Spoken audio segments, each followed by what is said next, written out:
At first, I thought it was a dream. I was staring at this strange sheet, not really understanding what it was. That was all. I didn't go after it, nor did I ridicule it. The fact was that the boring view was of the ceiling of my own room, but I didn't realize that for a fairly long time. Yes, I thought I had been dreaming, but I had been actually staring at the ceiling the whole time. Lethargy induced by the voices of the cicadas. Even after I realized I was awake, I couldn't draw forth the energy to sit up. Everything I could see, everything I could hear, everything was like a television broadcast that had already ended. It was hot, so hot I could choke on the heat. My back was moist with night sweats, and it felt gross. Unable to endure it any longer, I tossed in my futon, and finally, blood started coursing through my brain. I lazily recalled the long day I had yesterday. The reality, as I lay here listening to the voices of the cicadas, and yesterday so different from it. In order to kill Sadako's uncle, I had rehearsed, formulated a plan, and dug a hole. It was very hot, and I was tired, wasn't I? And when evening came, I went to school and called him out on the phone. I panicked for a moment when he asked where the police station was, but it worked out. And then I awaited him and swooped down. I couldn't remember anymore what sort of emotions I'd let control my body. In any case, it didn't go smoothly, but I did it. It was very hard to dig the hole for the body. That feel of the rain pelting down on me, I don't think I'll ever forget it. The rain, the mud, and the sprays of blood. The sensation of floundering in a swamp. When I met Takano-san on the way home, that wasn't good, no matter how I interpreted it. It was the most misfortunate and uncalculated thing that had happened that night. Everything would have been perfect if only I hadn't encountered her. I was just riding my bike with my shovel in one hand through the downpour, utterly soaked. There was no way someone could surmise I was a murderer burying a body just from that information. Now that I was thinking calmly, napping under the morning sun, that's what I thought. Still, the more I think about Takano-san's eyes, it seemed like she understood. Takano-san, she knew that I'd killed someone, buried them, and that I'd been on my way home, exhausted. Takano-san wouldn't gain anything from selling me out to the police, but that didn't mean I could feel at ease. I should have killed her. I had crossed such a bridge to get my tranquil life back, and I'd finally achieved it as a result. But now, for the rest of my life, for all the tranquil days starting today, I'd have to live in fear of when they could suddenly end. Love when your mind puts extra spaces in your words. Oh yeah, it's the best. I may have twisted my ankle, dulled from total exhaustion. The fact that I couldn't make the snap judgment I needed to, I regretted it more and more as time went on. You didn't have a choice, my Barakiichi. You didn't have any choice at the time. You were tired. You were a mess. Even if you had made the decision, you might not have been able to kill her. She might have just beaten you instead. In that sense, parting ways uneventfully could have been the safer option. No matter how sharp Takano-san's intuition was, she had no proof. Her suspecting me didn't amount to evidence by itself. Hey games, you missed basically nothing. I just started. Keiichi woke up, and he was like, ah, shit, this whole Takano-san thing, huh? Logically, I know that, but that doesn't mean I have nothing to worry about, does it? Just worry about it when the time comes. Now isn't the time to be worrying. It's the time to be smiling, right? You accomplished so much just to gain a new life starting today, didn't you? Then you should be happy at this new morning. If remembering the past is too hard for you, then just consider everything up to yesterday as having never happened. You said so yourself. You'd bury it all like it never happened. Well, your wish came true. Everything before yesterday never happened. So be happy, my Barakeiichi. Yay. I stuck up my hands lazily. It felt a little silly for me to be the one doing it. I heaved a sigh from deep in my belly. That sigh got my lungs moving. It felt like I hadn't been breathing until just now. It wasn't enough to admonish myself over. All the dice that could be thrown had already had been, and the numbers that turned up weren't bad at all. If I lost with those numbers, then I'd just have to give up, I guess. I grabbed the chest of my pajamas and flapped it back and forth. Cool air flowed over my sweating body. Okay, nothing before yesterday happened. Nothing. Nothing at all. I'd forget it all. Yesterday was all a dream. What time was it? About midday? Getting myself up and going to school this late seemed kind of absurd, but I needed to go. I felt like going to school would be the first step into my peaceful new life. I didn't care how late it was. I would go. I'd go to school right now and get back to the life I had retaken as soon as possible.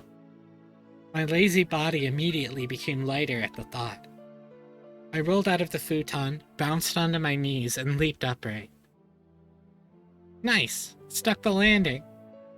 I stuck out my chest with pride at my gymnast-like pose, then took a deep breath of fresh air. The brisk morning air had been gone for a while, replaced with the crisp air of summer. Downstairs, I got a stern talking to by my mother. Where were you last night? When did you get back? You need to tell me when you won't be home for dinner. Things like that. But considering the importance of what I'd accomplished yesterday, a little scolding was no problem. In fact, it even felt like the sort of thing that would happen in such a peaceful life.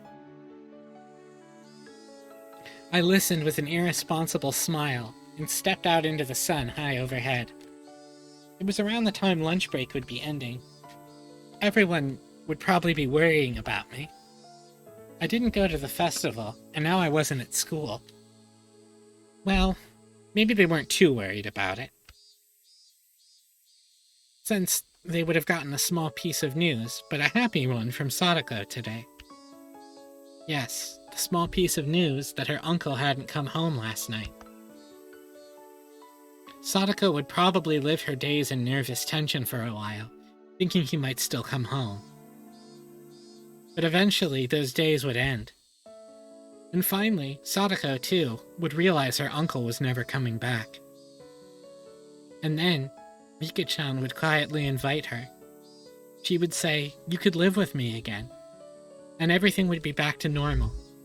Our lives would go back to how they were before that man appeared. Sadako would start wearing that extraordinary smile, complete with those protruding canines, and fool everyone with those traps she was so proud of. I'd probably be her first target out of everyone, but I wouldn't be mad. In fact, I might actually shed tears of joy at the return of something so normal. Sadako. She'd gradually grow back into that meddlesome personality of hers. I mean, my lack of useful life skills was already completely exposed.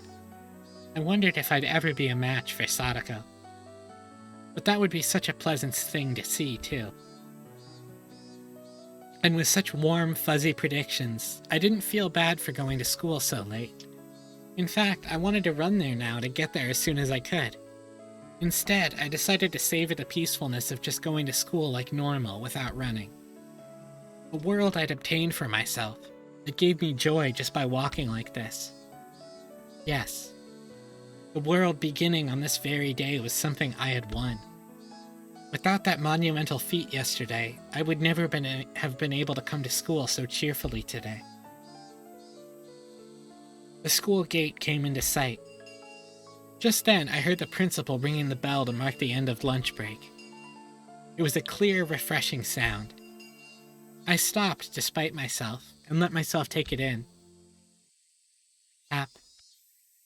I had stopped suddenly, so there was an extra footstep.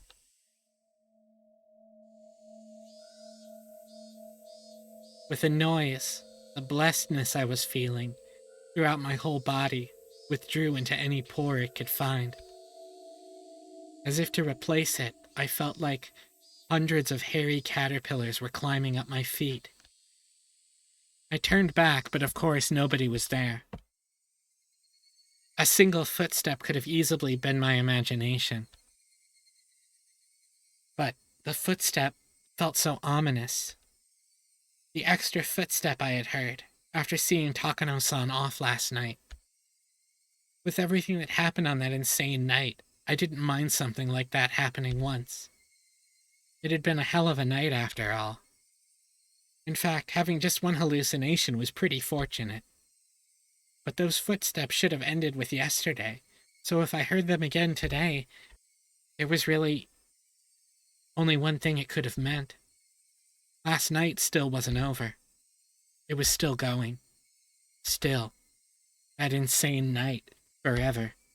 The step I heard, just that one extra footstep, was quietly ridiculing the nonsensical notion that the world starting today was completely different from the one that ended yesterday.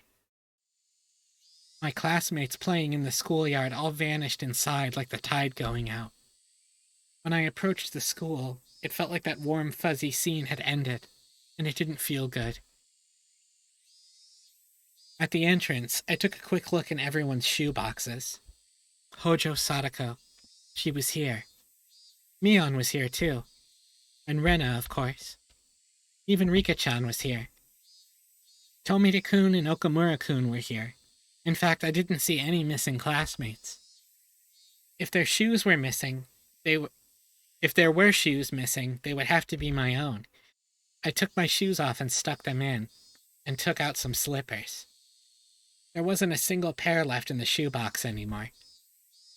With that, they returned to their rightful state.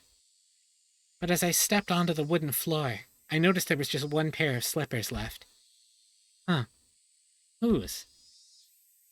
Satoshi Hojo. Satoshi, who had never been to school since disappearing last year. Until now, we had committed the exact same act of violence, but I guess in the very end it went differently. You couldn't make it to school, but here I am. I didn't repeat the same mistake you made. I wasn't about to let myself feel superior about that. In fact, I felt an odd sense of familiarity with him. A misfortunate bond with someone I'd never met due to following the same fate. I headed down the hallway towards the usual classroom. It felt like it had been a whole year since coming here. Hey, did you forget my Bara Keiichi? Hojo Satoshi didn't really disappear on the night of Wada Nagashi, did he? Hojo Satoshi disappeared a few days later. On Sadako's birthday, if I was right. I didn't know what day it was, but I couldn't say for sure I'd avoided Satoshi's failure until I remained here past that day. I was still living in that night of insanity. The teacher still hadn't come to the classroom. The other door clattered open, the one the teacher wouldn't use, so everybody turned at once to see who had arrived. Everyone looked pretty vacant. Suppose I'll greet them. Good morning, ladies and gentlemen. I do thank you for coming all the way out here today. Silence. When I started to think I'd fallen flat, someone finally started laughing for me. Good morning, Kei-chan. You're pretty energetic today. Yeah, energetic. Maybe you haven't gotten out of the festive mood yet. Oh? Hearing Mion and Rena's cheerful voices made me realize how dumb those dark feelings I'd been having at the entrance were. Hey now, festive mood? I wasn't at the festival at all, remember? Before I could say that, Rika-chan smiled at me. Keiichi, did you make sure to watch my dance? Yep, he saw it just fine. Didn't you see how big an applause he gave you? And he ignored it when that blockhead Shion came up and made a pass at him. Take that, Shion. Wow, that felt good. What's wrong, chat? Chat, what's wrong? Mion started laughing at the memory as she slaps me a few times on the back. So, how did that target practice contest turn out in the end? Tomita-kun was facing me and talking. There was nobody behind me. That meant he was talking to me? Rika!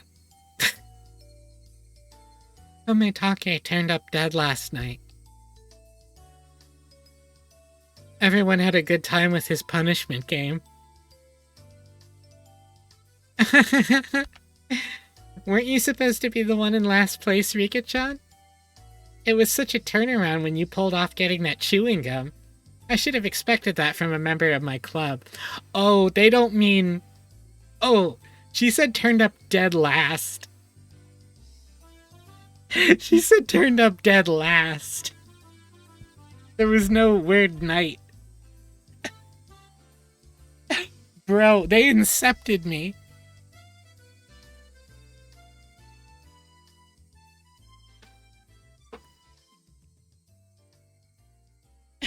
That was wild.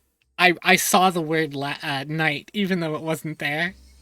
It was a festival to die for, so true. Also, the game is a lot quieter than usual. Oh, let me crank it a little. Thank you.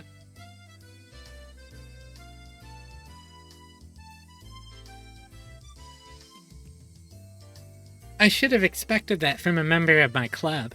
It was fantastic. Crying at a time like that is a feat only Furude would be allowed to do, said Okamura-kun, breathing heavily from his nose. In my direction.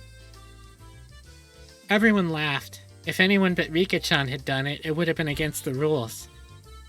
Rika-chan gave one of her Nippa smiles as she listened to it. In my direction. Rena, too, turned to me. No, turned towards me. And then, with a somewhat embarrassed smile, she whispered to me so only I could hear. But really, thanks, Keiichi-kun. For what? That giant stuffed animal. I was really happy. It's nice and safe right at my bedside. And I made sure to give it a good night kiss before bed, too. How? These are the events of Onikakushi.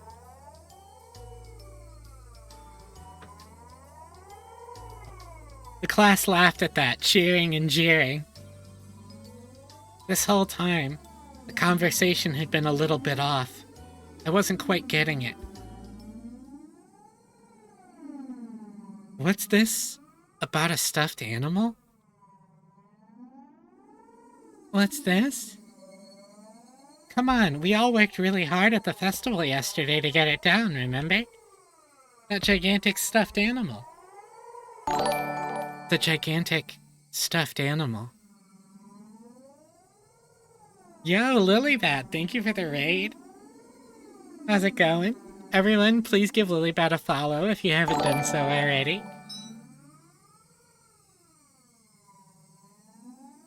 Yo, Percival Coneo, thank you for the follow. I appreciate it. Yo, what's up, Action Production? Hey, everybody. We are in the last 2 chapters of Book 3 of Higurashi. We're doing the dang thing. Oh, yo, Abrug, what's up? Thank you for the hydrate.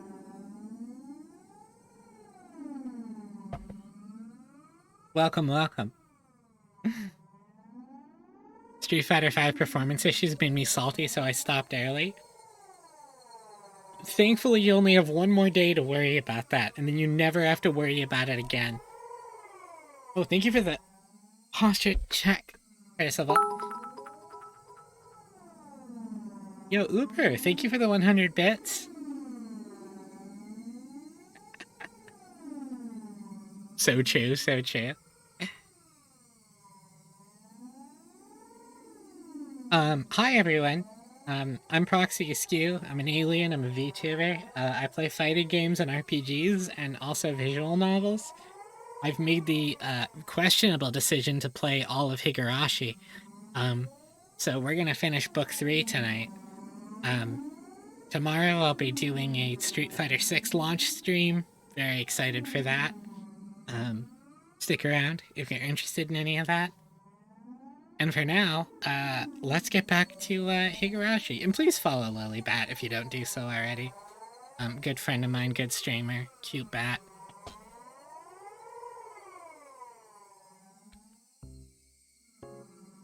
We were having a hard time knocking it over, so we tried aiming at the forehead and rapid fire shooting and stuff. And then, Keiichi-kun, you got a whole bunch of guns ready beforehand and shot them all. It was so cool. Oh. Wait. Who was this? All the people in the neighborhood association, including the chairman, were praising you so much at the party afterwards.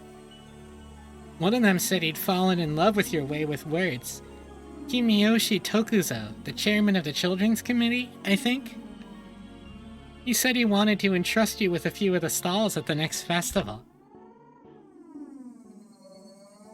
Tokuzo is the chair of the refreshment booths. He's on the festival executive committee. Maibara-san is great at making things sound good, isn't he? Yep. Whenever he talks about something, it seems a lot better than it actually is. You can't say that. Keiichi-kun, you'd be a great salesman. If you did a bargain sale on bananas or something, I bet it would go great. What have you been talking about? I mean, I didn't go to the festival in the first place. I swallowed those words. I didn't know exactly why, but in Hinamizawa, this is what had happened. Yesterday, during the Watanagashi festival, Maibara Keiichi had appeared, and he had romped around with all the usual members of his club.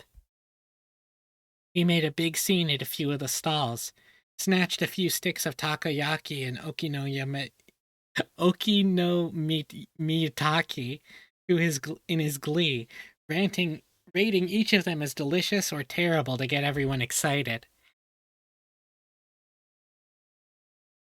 And they'd seen a gigantic stuffed animal at the target practice game, and everyone went after it. And then I got a whole bunch of the cork guns and fired them in rapid succession, throwing each one away after using it. And admirably, I shot down the biggest stuffed animal there. And then I gave the stuffed animal, the proof of my victory, to Rena as a gift. And our fun came to a close as we had to go see Rika-chan's offertory dance. There was a ton of people squeezed in there, and we all got separated, but we each managed to get into good positions to cheer Rika-chan on from. Then, in the middle, when Shion came up and asked me to go hang out with her instead of watching the dedication dance, it's not Onikakushi, because Shion never showed up. I refused, and stayed put, watching the dance until the very end. That's Onikakushi, but then Shion tried to take him to the Saiguden, to the storage shed, but he said no.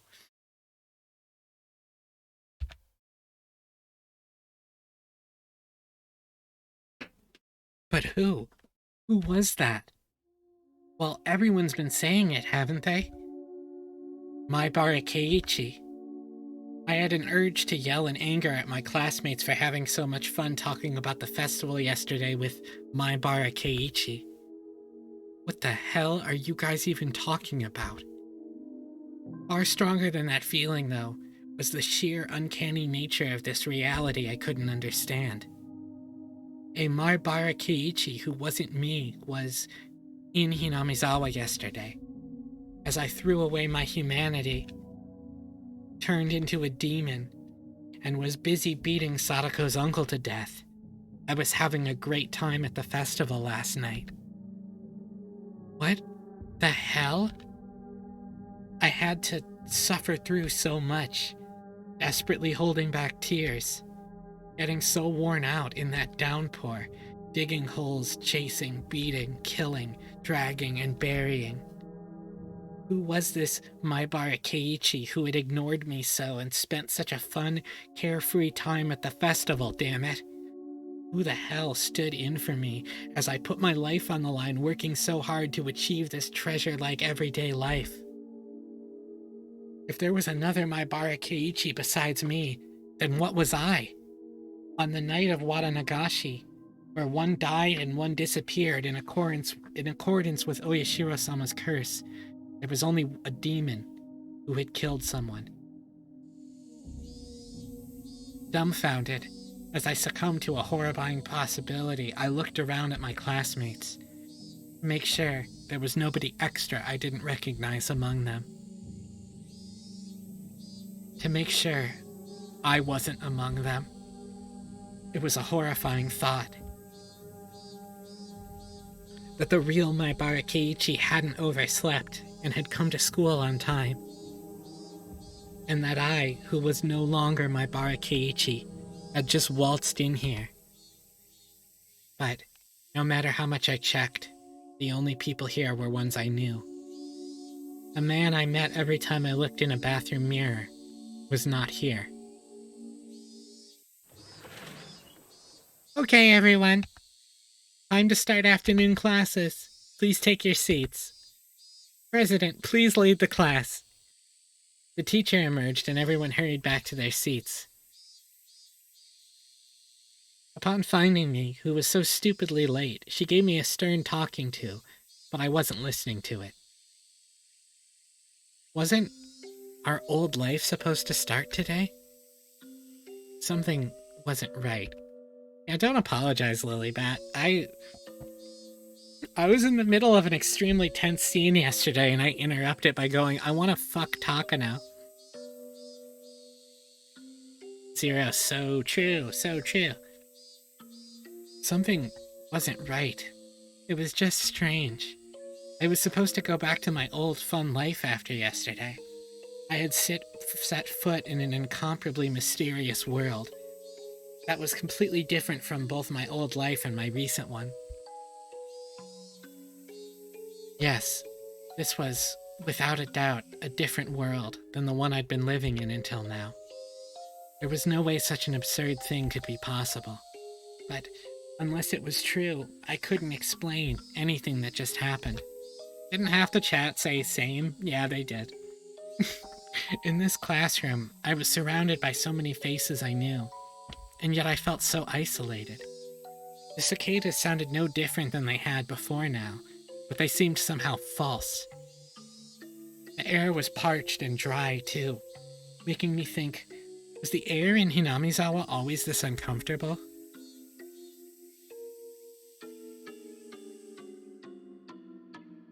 Good old Keiichi losing it. Hey, Rena. What is it? We're in class. About the festival yesterday.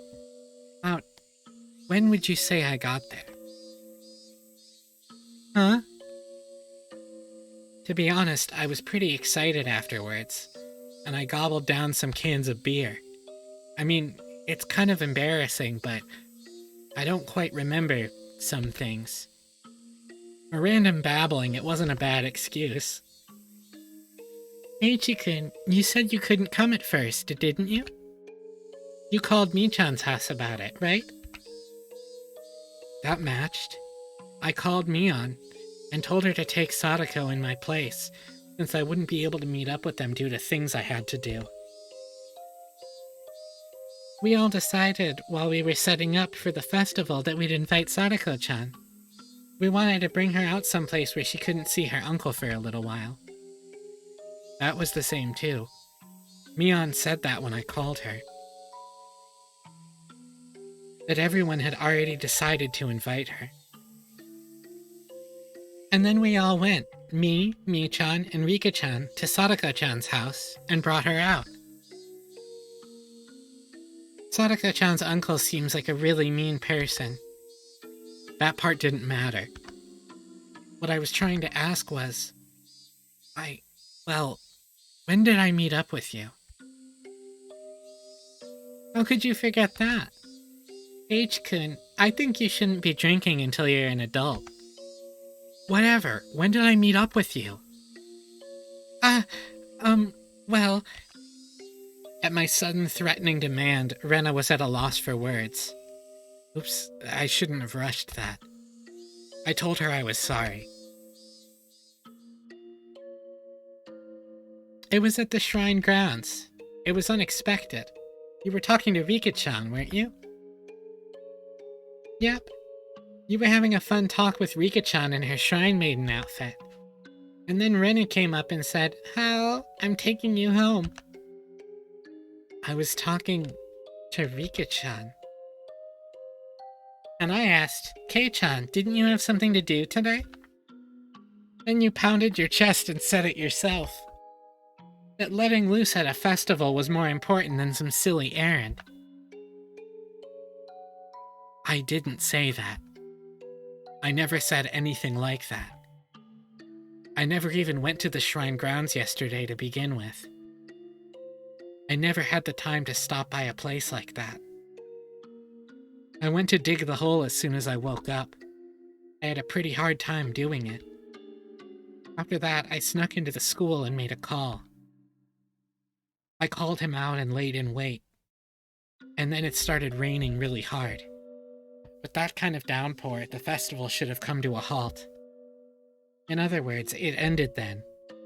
From the time the festival started to when it ended, it would have been impossible for me to have swung by the shrine grounds. I was already there when Mion and the others dragged Sadako out and brought her to the shrine, and I was talking with Rika-chan. Then, where would Rika-chan say we met? The teacher went to wash her hands, so I ran over to Rika-chan's desk and asked her directly.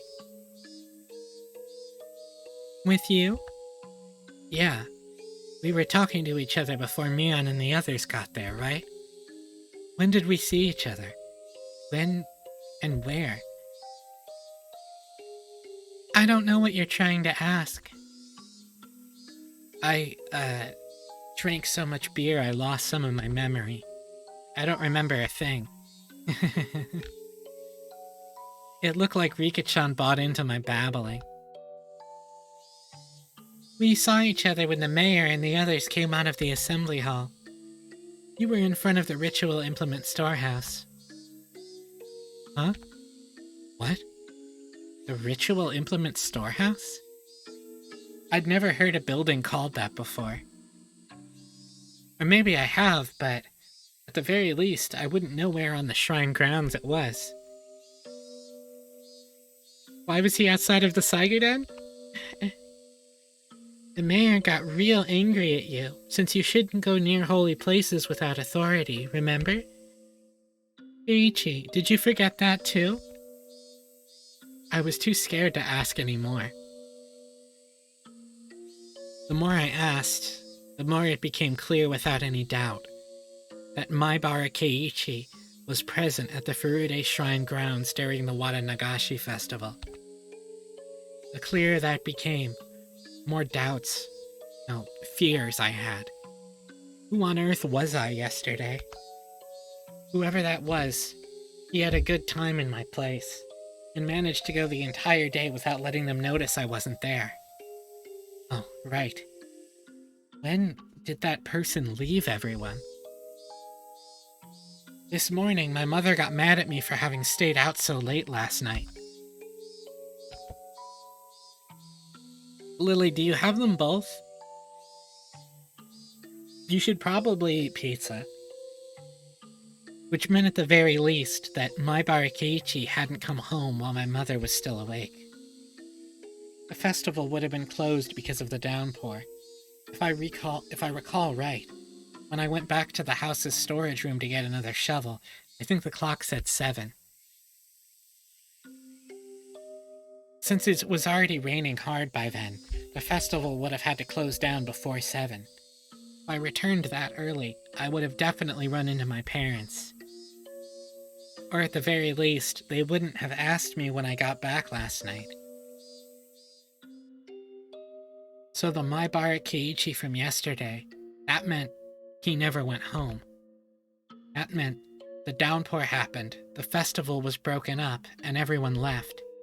But he didn't go back to the house. Bake the pizza and eat the cookie dough, so chill. I don't know if eating raw cookie dough is bad for you. I've heard a lot that it is, but I don't know if it's real. That means when I arrived at the natural conclusion, a wicked chill suddenly froze my spine and climbed up to my brain. That meant Maibara Keiichi was the same as Satoshi. One day, he never went home. On the night of Watanagashi, he never went home. The downpour interrupted the festival, and on the way home, he suddenly disappeared. Ah, yeah, it's the egg thing, that's right. Eat the egg and leave the rest of the cookie dough? Yeah, Zanji's got it. And I, who was dealing with the corpse, went home without a problem. I was so tired I wasn't even hungry, so I went up to my room without a sound and crawled into my futon. Who was I? That much was obvious. Maibara Keiichi. Maibara Keiichi was me. There may have been another one, but that doesn't negate the fact that I was Maibara Keiichi. And that other Maibara Keiichi was what? The voices of the cicadas steadily filling the classroom were beginning to bother me. Suddenly, I laid eyes on Sadako. Sadako's expression was dark as always. She seemed completely exhausted, had a life of agony she couldn't even imagine an ending to. What had last night been like for Sadako? Did she have fun with everyone and feel a little happier, if even for a moment? And when she went home, the end of her dream, she'd probably gone to sleep afraid of when her uncle would return.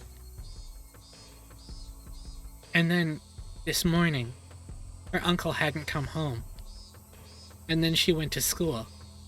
Right now, she must have been still trapped by the rotten idea from which she couldn't be saved, that her uncle would need her when he got back. But you can rest easy, Sadako. Your uncle won't ever be coming back.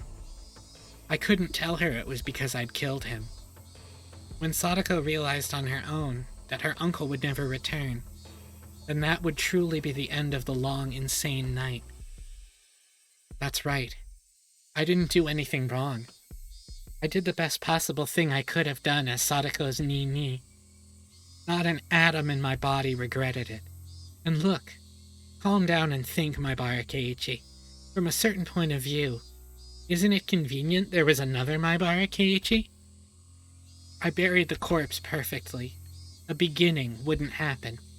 But if worst came to worst and it got out, and the investigation got to me, I now had a strong alibi, able to profess the fact that I'd been at the Watanagashi festival. But accepting something so creepy and using it as an alibi...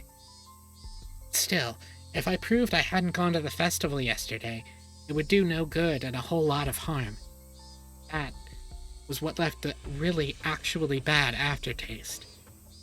You'll forget about it, Maibara Keiichi. Everything that happened before today. So just forget about the Maibara Keiichi who was there yesterday, too. Instead, let's watch gently over Sadako for the day her smile returns. And the day that would mark the end of that insane, all-too-long night.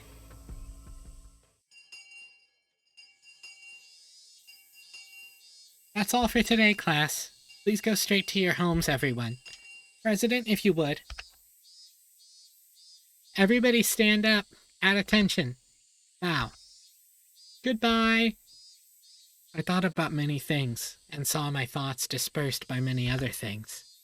I didn't know whether or not that time had been spent worrying or daydreaming, but either way, it came to an end along. Cheerfully, our classmates got their things and ran for the hallway. Mion, Rena, and Rika-chan were packing up as well. What about Sadako? This whole day, she seemed deflated. Well, her uncle may not have returned last night, but she wouldn't have known he'd never return. How much I wanted to express that fact to her. Sadako packed up her pencil box and math workbook messily, and after a dark glance at the clock, heaved a sigh, and went to leave the classroom. Then, suddenly, somebody placed a hand on her shoulder and stopped her. What is it? I watered the plants like I was supposed to and got all the printouts done. Her words, possessed by a persecution complex, hurt. I spoke loudly so everyone could hear. Hey, everyone! Why don't we have club today? It's been a while. Sadako always had to tend to her uncle, so club had been on hiatus. In our minds, our club was proof of a calm, peaceful life. By enjoying being together, I wanted to make Sadako realize her days of darkness were over. I'm okay. I'll do it. Oh, she was gonna say no, maybe? But, okay, interesting. Meep. Well, I mean, I don't mind. If it's okay with Sadako. Under a condition. That was important. With everything up to her, Sadako gave a worried look. Come on, Sadako, it's been a long time. Let's go crazy. Well, I'm happy you feel that way, but... My uncle might already be home. Thus spoke her darkened eyes, her mouth unmoving. You've been choking on life every day for a while. You must be about to suffocate. It's not good for your mind or body. Once in a while, you gotta have some fun. Please, leave it alone. It's not like I don't want to do club again. With one word, but he looked down. Sadako, you know as well as anyone that it's more fun with everyone, right? We're friends. That means we can spend time with each other. I mean, you had a great time at the festival yesterday with everyone, didn't you? Rena nearly said something, but she was too late. Keiichi-san, what are you saying? My arm on her shoulder seemed to weigh her down, and she threw it off. When exactly was I playing and having fun at the festival? The only one having fun was you, Keiichi-san. Huh? I looked over to Mion for help. Ooh, this seems,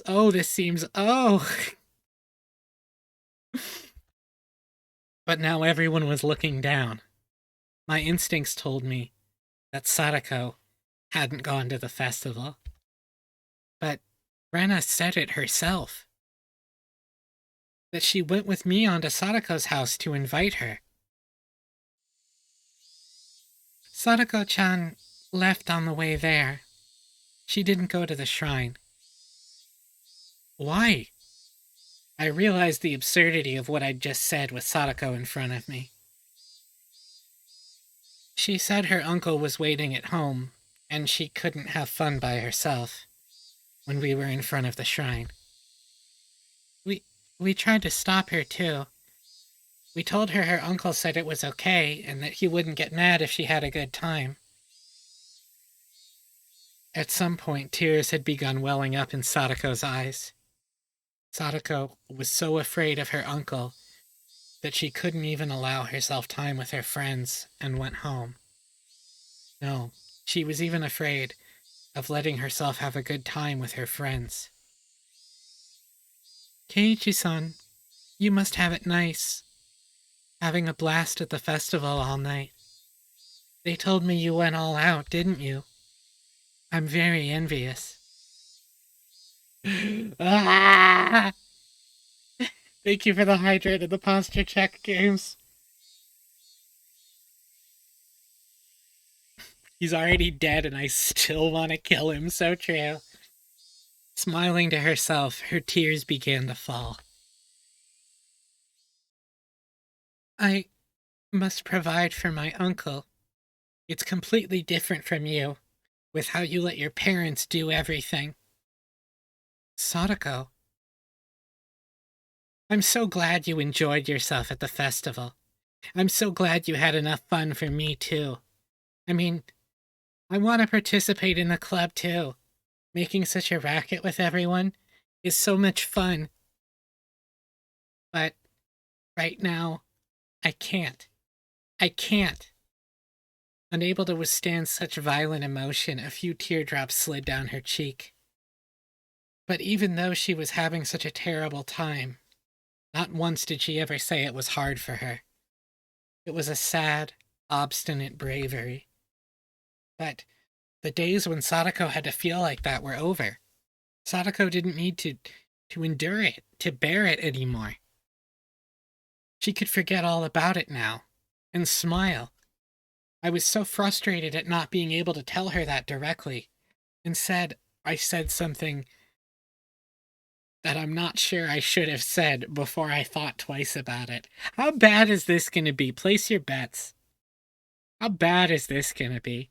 Keiichi says stuff he shouldn't say all the time, but we have Keiichi telling us he's about to say something he probably shouldn't have said. He's going to say a slur. He didn't come home, did he? The words were deeply meaningful to me, but I didn't know if Sadako understood them.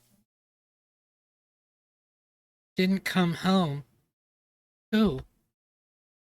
He didn't come home last night, did he? Your uncle?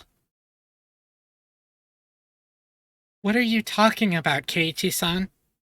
Sadako shouted with all her might. When has he not been there? When? When? Calm down.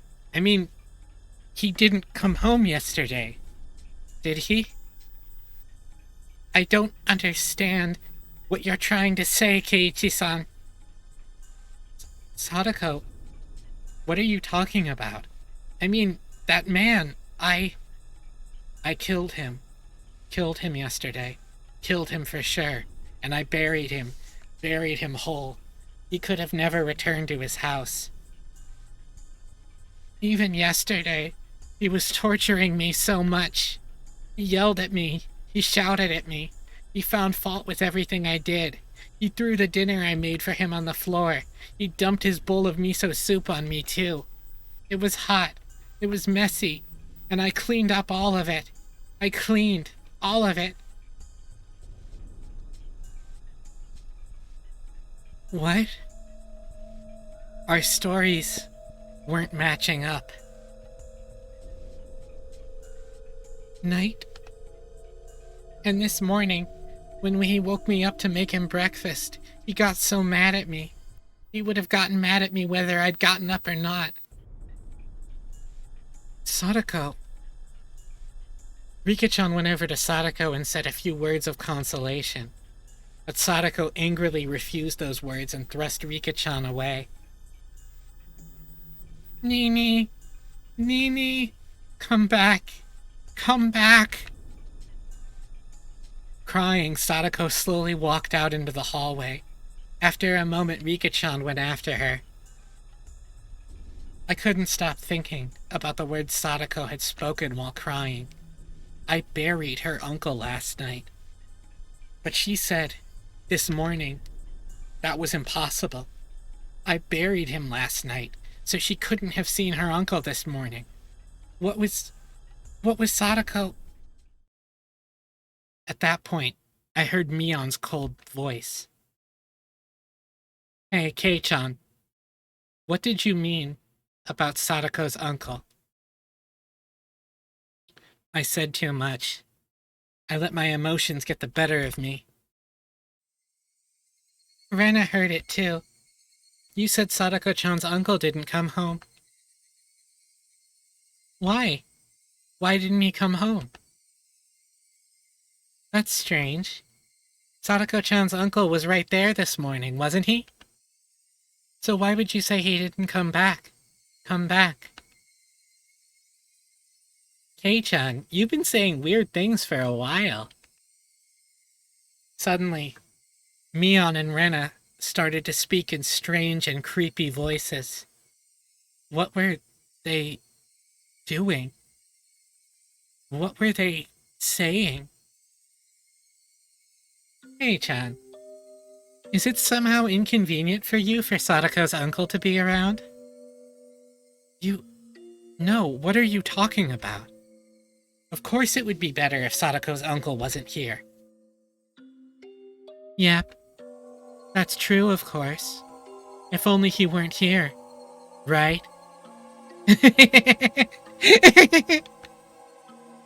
Something wasn't right.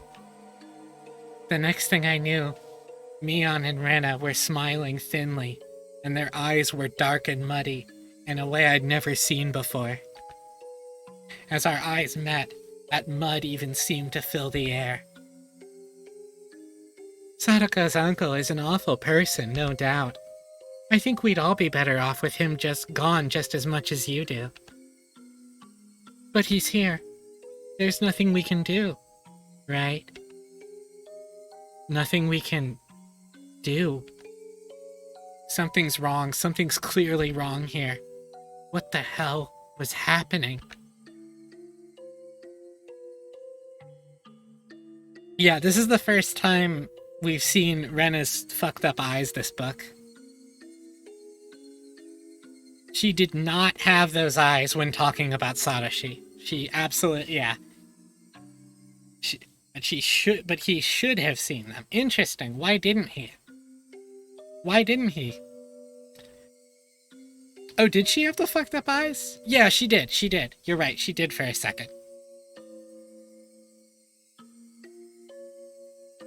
After a moment, a chilly, liquid-like feeling, as though my blood had been mixed with sherbet, crawled up my spine. No choice. I mean, of course there isn't, but... Yeah, the Rena angry... I don't know, were these are like the Rena reptilian eyes. These are a very specific type of eye. They are different than her angry eyes. Her, like, shouting eyes have shown up in, like, all books, whether or not Rena is being creepy or not.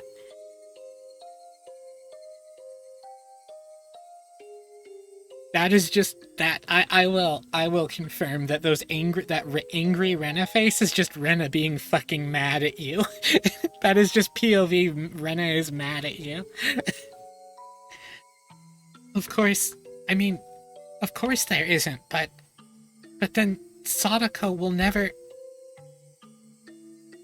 If there's no choice, what would you do? Rena was trying to prompt me to say more.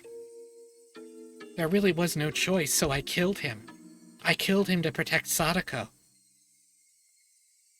That's... Leave him alone.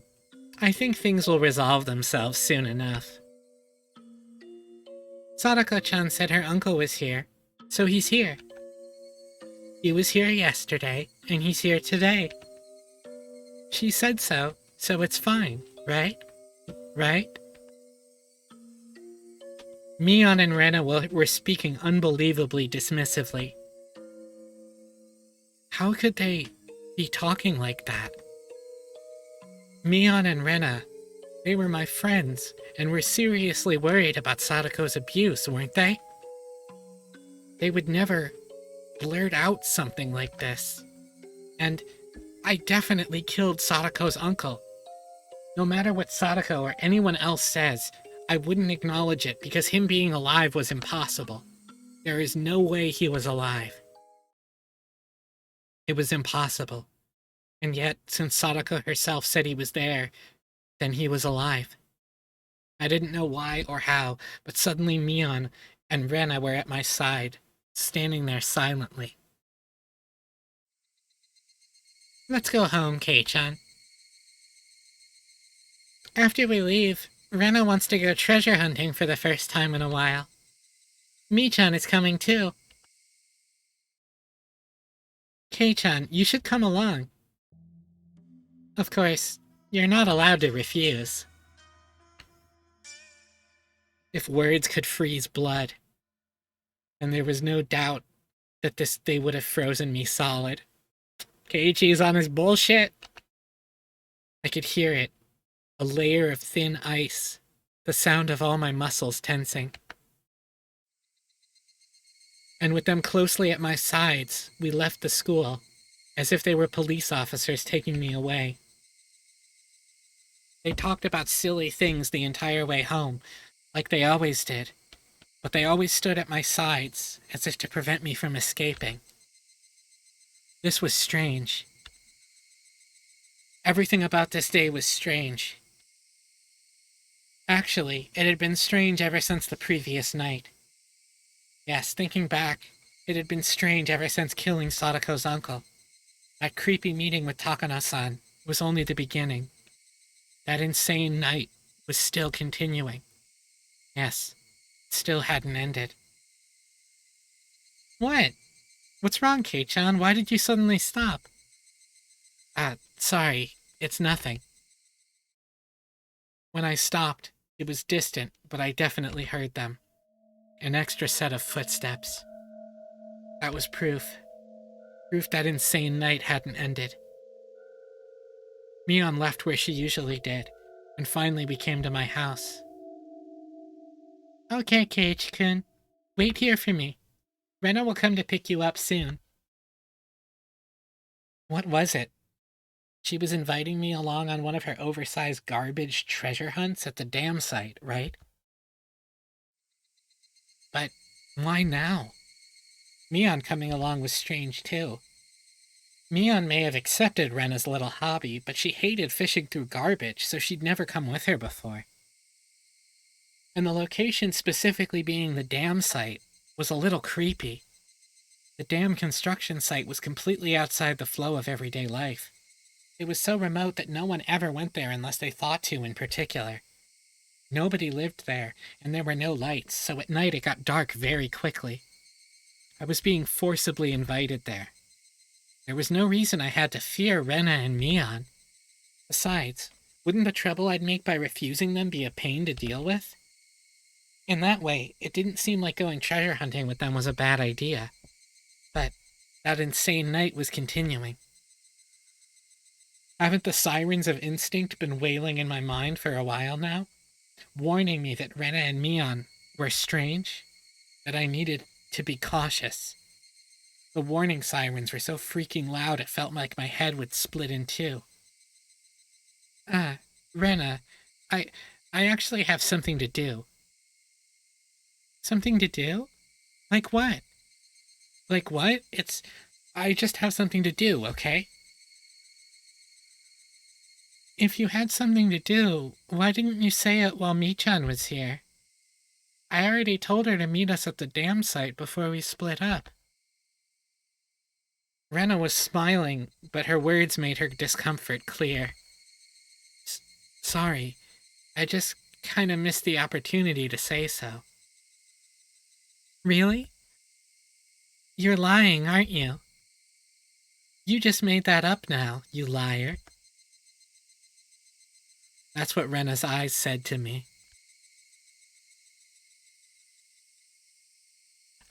Oh, she didn't even say that. She didn't even say that. Keiichi's just like, I, my head hurts. I might have a cold, so I wanted to go get it checked out and get some medicine. Really? That wasn't really a lie. My head did hurt a little bit, so I wasn't lying. Rena, she couldn't figure out if my head hurt or not, just by looking at it. Then, I guess that's that. After staring at me in the eyes for a few moments, she fired a sharp, needle-like stare at me. The tension in my blood loosened, and I felt like my knees might buckle. Yo, Yuli Kitten. Welcome, welcome. Thank you for the raid. Yo, please follow Yuli if you don't do so already. Yo, classy peasantry. Thank you for the follow. Welcome, welcome. How was your stream tonight, Yuli? I hope it went well. What'd you play? Welcome Raiders, I am Proxy Askew. I'm a alien, I'm a VTuber. I play a lot of fighting games and RPGs, and I've made the questionable decision to play all of Higurashi on stream. If you're not familiar, it's a horror slash slice of life visual novel. We're deep in it. Oh, ciao. Thank you for gifting Yuli a sub. I appreciate it. Just hunting some monsters? Hell yeah. God, I gotta get around to Monster Hunter Rise one of these days. I have it, and I've played it very, very little. Thank you so much for the raid again, Yuli. I appreciate it. Okay, we're gonna get back into it. The tension in my body loosened, and I felt like my knees might buckle. If you're going to the clinic, then you should go soon. Sometimes they close early. Thanks. I'll do that. Make sure you go, okay? To the hospital. I will. Go. For real. I've got it just on PC. I've got it just on Switch. I feel like maybe I'd probably play it more if I had it on PC, though. I will. It seemed like Rena had realized I was going to refuse her invitation for a while now. With how serious she looks, she might actually call the clinic later to make sure I went. I couldn't say anything careless. Lying about getting checked out was just an excuse to decline her request in the first place. It didn't matter whether I actually went. Yeah, I'll go. If you want, I can bring you the bill tomorrow. Oh, Keiichi. Buddy, are you okay? Oh, that would be good. Be sure to bring it, okay? Rena will look at it then. Oh, never mind. Another tingle started crawling up my back. There was no ignoring it. Rena and Mion must have been monitoring my movements. That wasn't normal. Far from it. All of it was insane. I did what I did because I wanted my peaceful life back. But what on earth was all this? It was far from peaceful. Something had gone mad, leaving the world out of order. With the other, my Bara Keiichi. With those creepy footsteps I've been hearing. With Rena and Mion acting so curious. And above all, with him being alive. Where was I? Hinamizawa Village, Shishibone. I knew that much. Was this really the Hinamizawa I knew? Hey, my Bara Keiichi, where is this? I asked, whipping around before the front door, to face the one who has been following in my wake all day. Nobody would have been there, of course. My Bara Keiichi, huh? That's what I just called him. Called the one who had been trailing behind me this whole time. That shadowy presence, always clinging to me, like it was constantly watching for the opportunity to change places. Footsteps always following me was another impossibility. It couldn't have been a ghost, so it was just impossible. So the strangeness must have been my ears, my head, or Hinamizawa. Everything I could see was the same exact Hinamizawa I knew so well, and that gave me the creeps.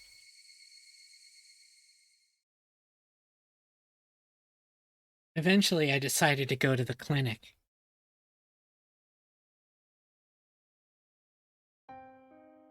I really didn't want to go outside, but a stronger feeling than that desire was the fear that Rena might actually be keeping an eye on me to see if I went to the hospital.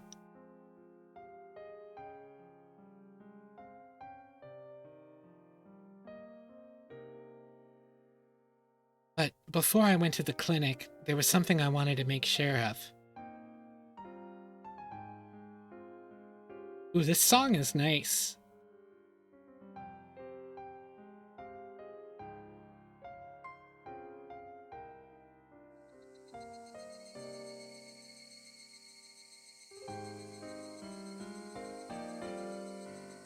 Are they going back to the site of the crime? Well, let's see. It was at school. I pretended I'd forgotten something, and I was going back to the classroom to pick it up.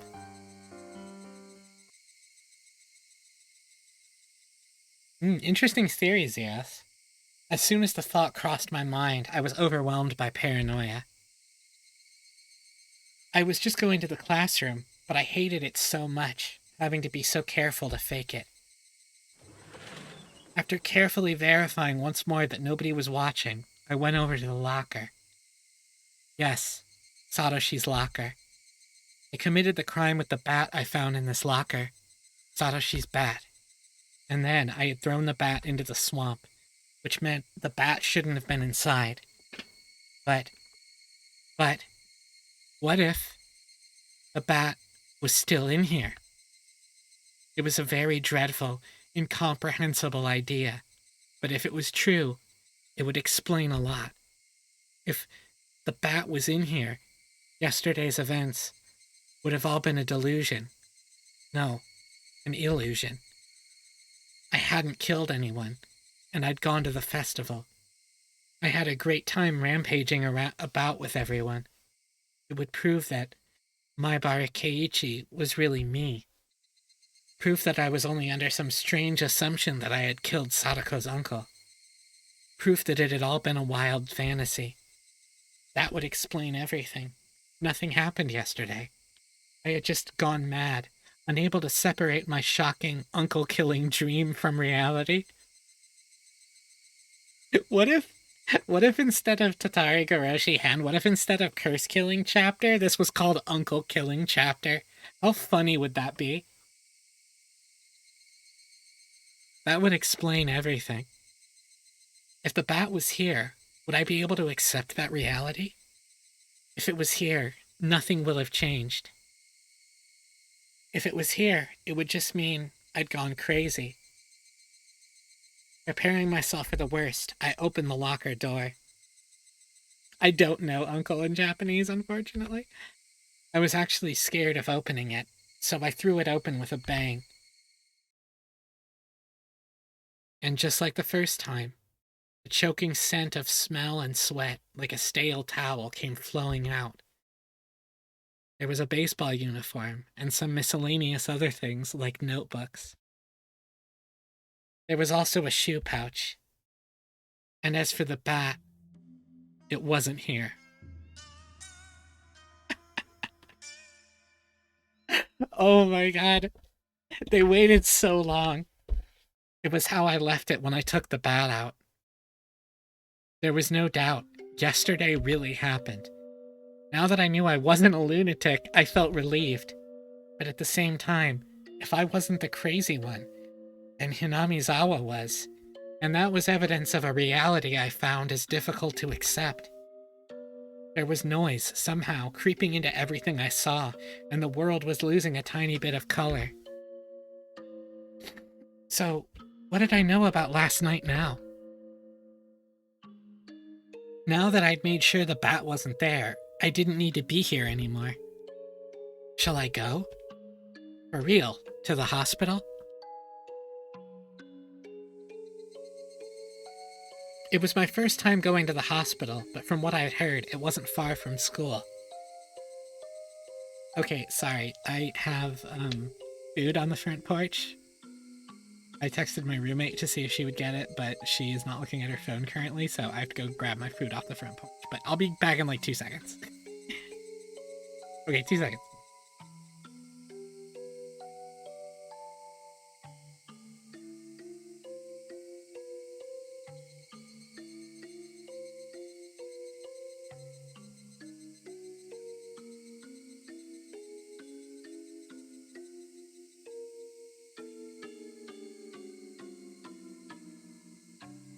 Okay, she actually grabbed it, so.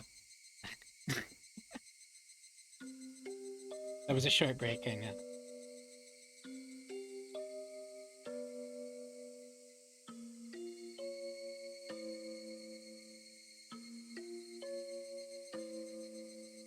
We haven't seen Irie, and we know Irie and Sadako's uncle are pretty friendly. Well, they're on speaking terms. Yeah, Irie hates him, but Irie was, like, polite to him.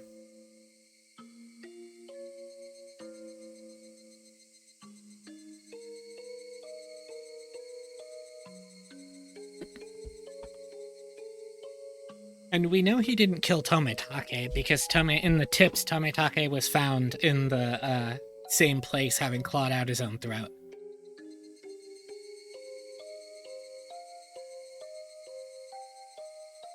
It was my first time going to the hospital, but from what I'd heard, it wasn't far from school. My mom had told me where it was. A big, easy-to-see road went straight there. I went past the shopping street, made a turn. It wasn't overly hard to spot the sign with Irie Clinic written on it. Hey, the clinic has always been called Irie Clinic, but Keiichi's never read the sign out loud to us before. Isn't that funny? There was one other person, an older man, there in the air-conditioned waiting room. I went to the counter and told them it was my first time here. The man behind the counter glanced at the clock and said there would be a short wait. Coach Irie? No, we have not seen him yet today, Pretty. It was almost 5. Clinic hours would be ending soon.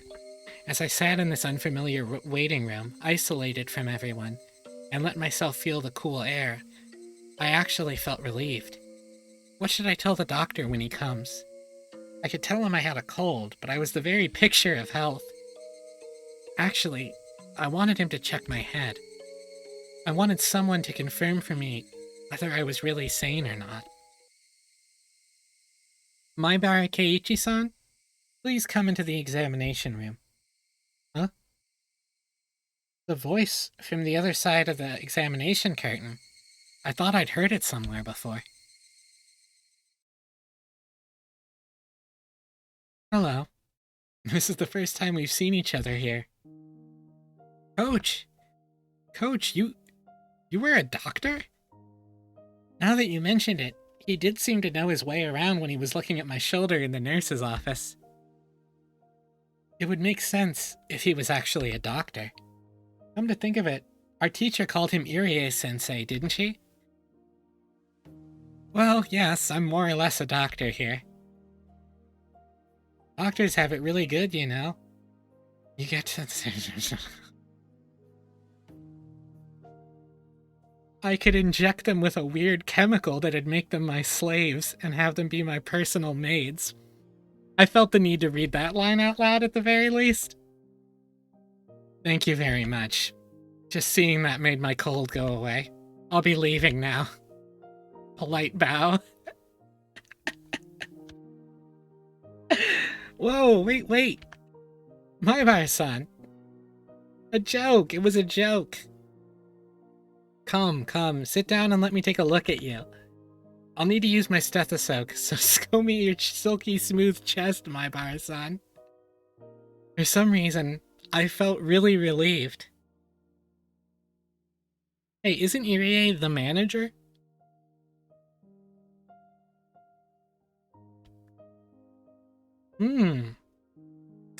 That's interesting.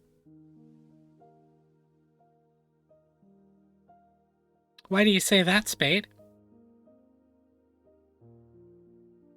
I thought Shion was the manager and Irie is the coach? Now that's interesting. That's interesting too, my chair. For some reason, I felt relieved. After that insane night, As much as I thought everything had gone crazy, Coach was here doing the same thing he always did. I was very happy for that. You don't seem to have a cold. Actually, those scrapes and cuts all over you seem to be the painful thing. Tell me you were playing in the bushes with short sleeves and shorts. I mean, I can't say for sure you haven't been infected with tetanus. I was chasing that man last night. I'd kept being scraped by bits of trees. I didn't realize I had so many cuts. You went a little too crazy at the festival yesterday. Enjoy that while you're young. And once again, I apparently went to the festival. Coach, did you go too? To the festival? Yes, of course I did. I may be a doctor, but I'm also on the Watanagashi Executive Committee. Did you see me there? This coach was the same coach I'd always known, and I felt like I could trust him more than my weird friends, so I asked. Well, actually, I was drinking in the main tent with the chairman and the others the whole time. I didn't go out to see the festival at all. I don't think I saw you. Oh. That was a strange question. Did you have too much to drink and forget about what happened last night? And underage, too, you bad child. Coach let out a laugh. He didn't laugh in an unnatural way like Mion and Rena did. Coach was okay. He was the coach from the world I knew. He wasn't someone from this abnormal world. Well, this all might seem a little weird to you, but I want you to hear me out without laughing. Yes, go ahead. I greatly welcome any shy, bashful worries. Shut the fuck up. Could it be possible that I have an identical twin? Coach hadn't expected that question at all, and he couldn't say anything for a moment. But then, he smiled calmly and quietly answered. This is just superstition, but I've heard before that everyone has two other people in the world who look just like them. If there was, I'd certainly like to meet him, though. Also, there are plenty of fairy tales where a person's double appears. The German ones about doppelgangers are probably the most famous. Doppelgangers? Yes, they look exactly like another person. Apparently, they herald misfortune, and if you meet one, you're sure to die soon. I think that's how it went. When you meet them, you're sure to die soon. The story ended directly in death, plain and simple, and it made my spine tingle. Coach wasn't saying it to scare me, though. He was just offering a casual anecdote, but that made it feel all the more real. Have you ever heard of one of those things showing up in Hinamizawa? What?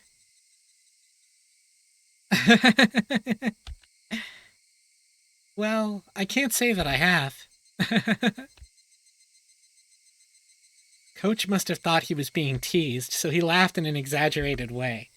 But when I didn't smile along with him, his laughter steadily grew fainter.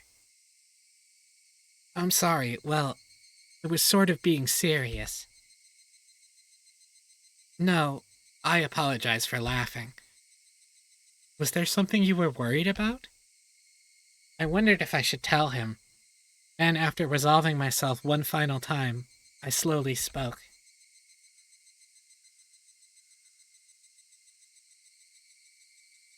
Thank you for the hydrate, Spade. I didn't go to the festival yesterday. Is that right? Well, there will be one next year. And then you can... That's not what I meant. I didn't go to the festival, but according to everyone else, I was there. Could that even be possible? After blinking his eyes in amazement, Coach thought seriously about what I was trying to say. And he answered, choosing his words carefully.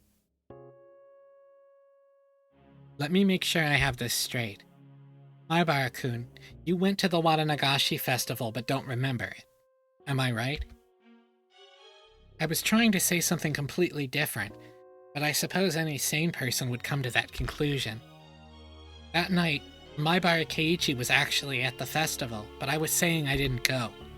That obviously meant my memory of going there had failed me. But that was absolutely impossible. That vivid act I had committed during the downpour couldn't possibly have been an illusion. All these scrapes on my body prove it, as does the fact the bat wasn't in the locker. No, that's not it, Coach. I really didn't go to the festival.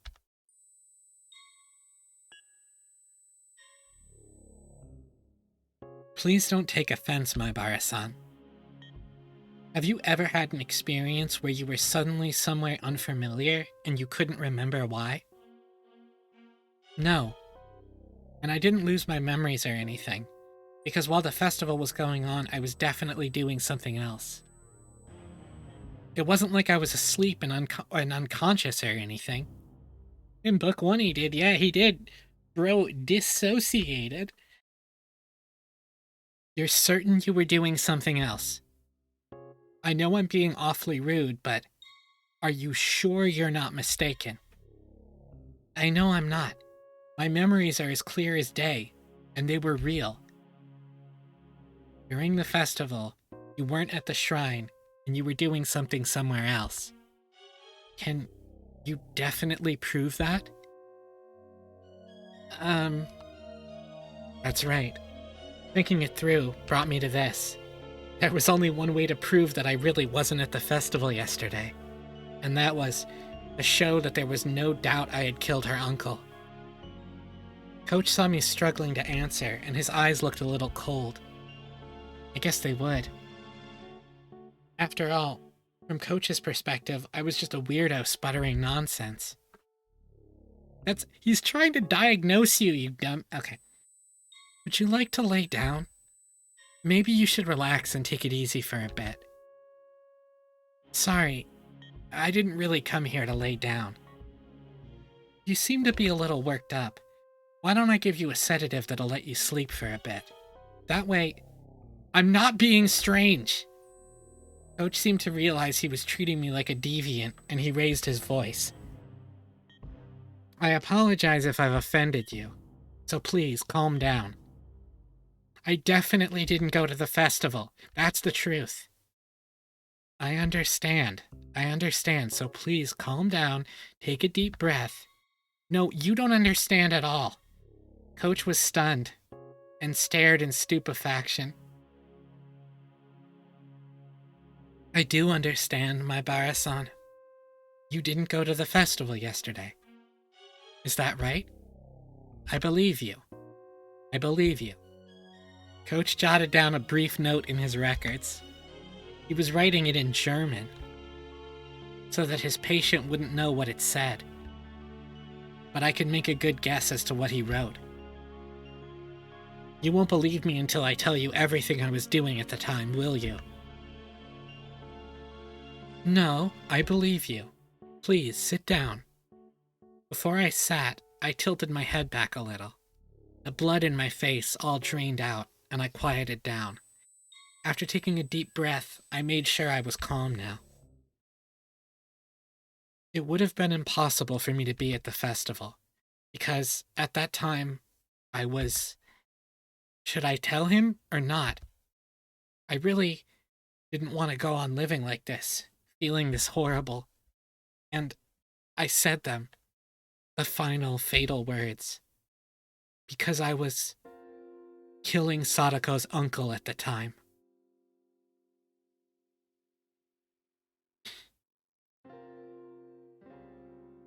Wowzers! I could smell the concrete in the worm. Why did I say worm? I could smell the concrete in the room. I could feel the air around us sharpen. Shut up, Lilybat. Nobody moved. Shut up, Sanjay. Only the sound of the clock ticking told us time hadn't stopped. With his mouth wide open, Coach even forgot to blink for a little while. You killed Sadako-chan's uncle? Yeah, it's fine now, Maibara Keiichi. Don't hesitate. Admit it with all your strength. She smelled my worm till I concrete? I mean, I wish she did. Yes, last night, I did it. I killed him. I spoke clearly and fluidly.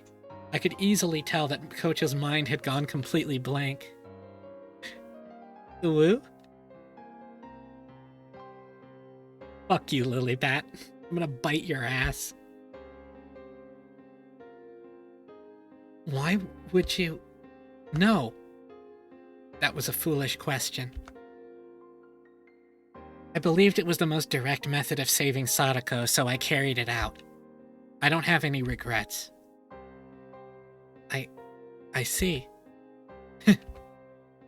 Coach smiled thinly and nodded a bit. So I couldn't have been at the festival. I left the brightness of my house for the darkness of the outside. After that, I dug holes, made phone calls, I had my hands full, and then I attacked him, killed him, and buried him. It was pouring hard at the time. The festival started that evening but was suspended due to the rain. There were no gaps in my memories.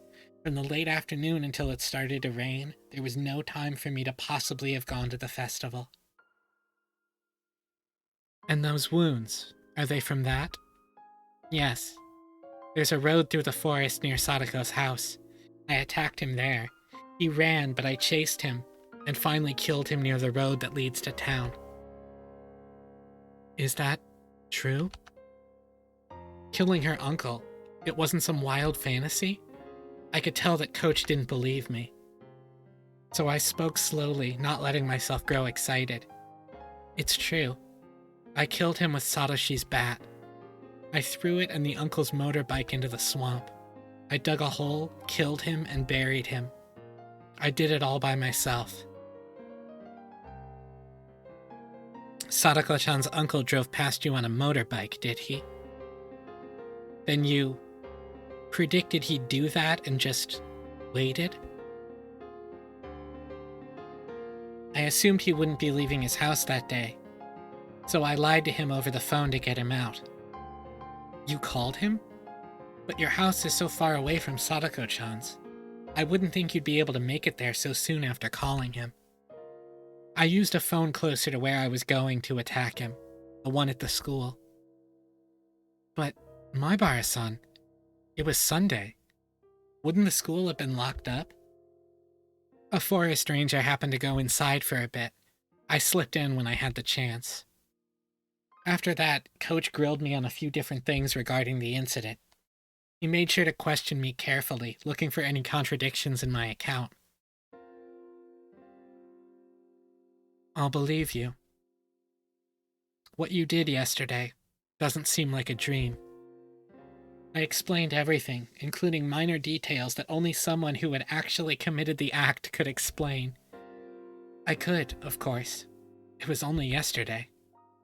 Coach realized that my story had no expedient coincidences or too convenient details that would have existed in a daydream or a delusion, and finally seemed to want to believe me. So, do you still think I went to the festival and lost my memory?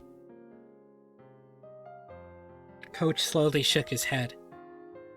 But everyone in class, they said I was at the festival yesterday. Is that even possible? No, it's not. Your classmates probably mistook you for someone who looked very similar. Then, given how group psychology works, everyone just assumed that you had been at the festival. They couldn't have mistaken me. Mion and all the rest said they were spending time with Maibara Keiichi. It was much more than just having mistaken someone else for me. But saying that out loud would just confuse Coach. He spoke to me in whispered tones. Do you feel guilty at all? It didn't sound like he was criticizing me.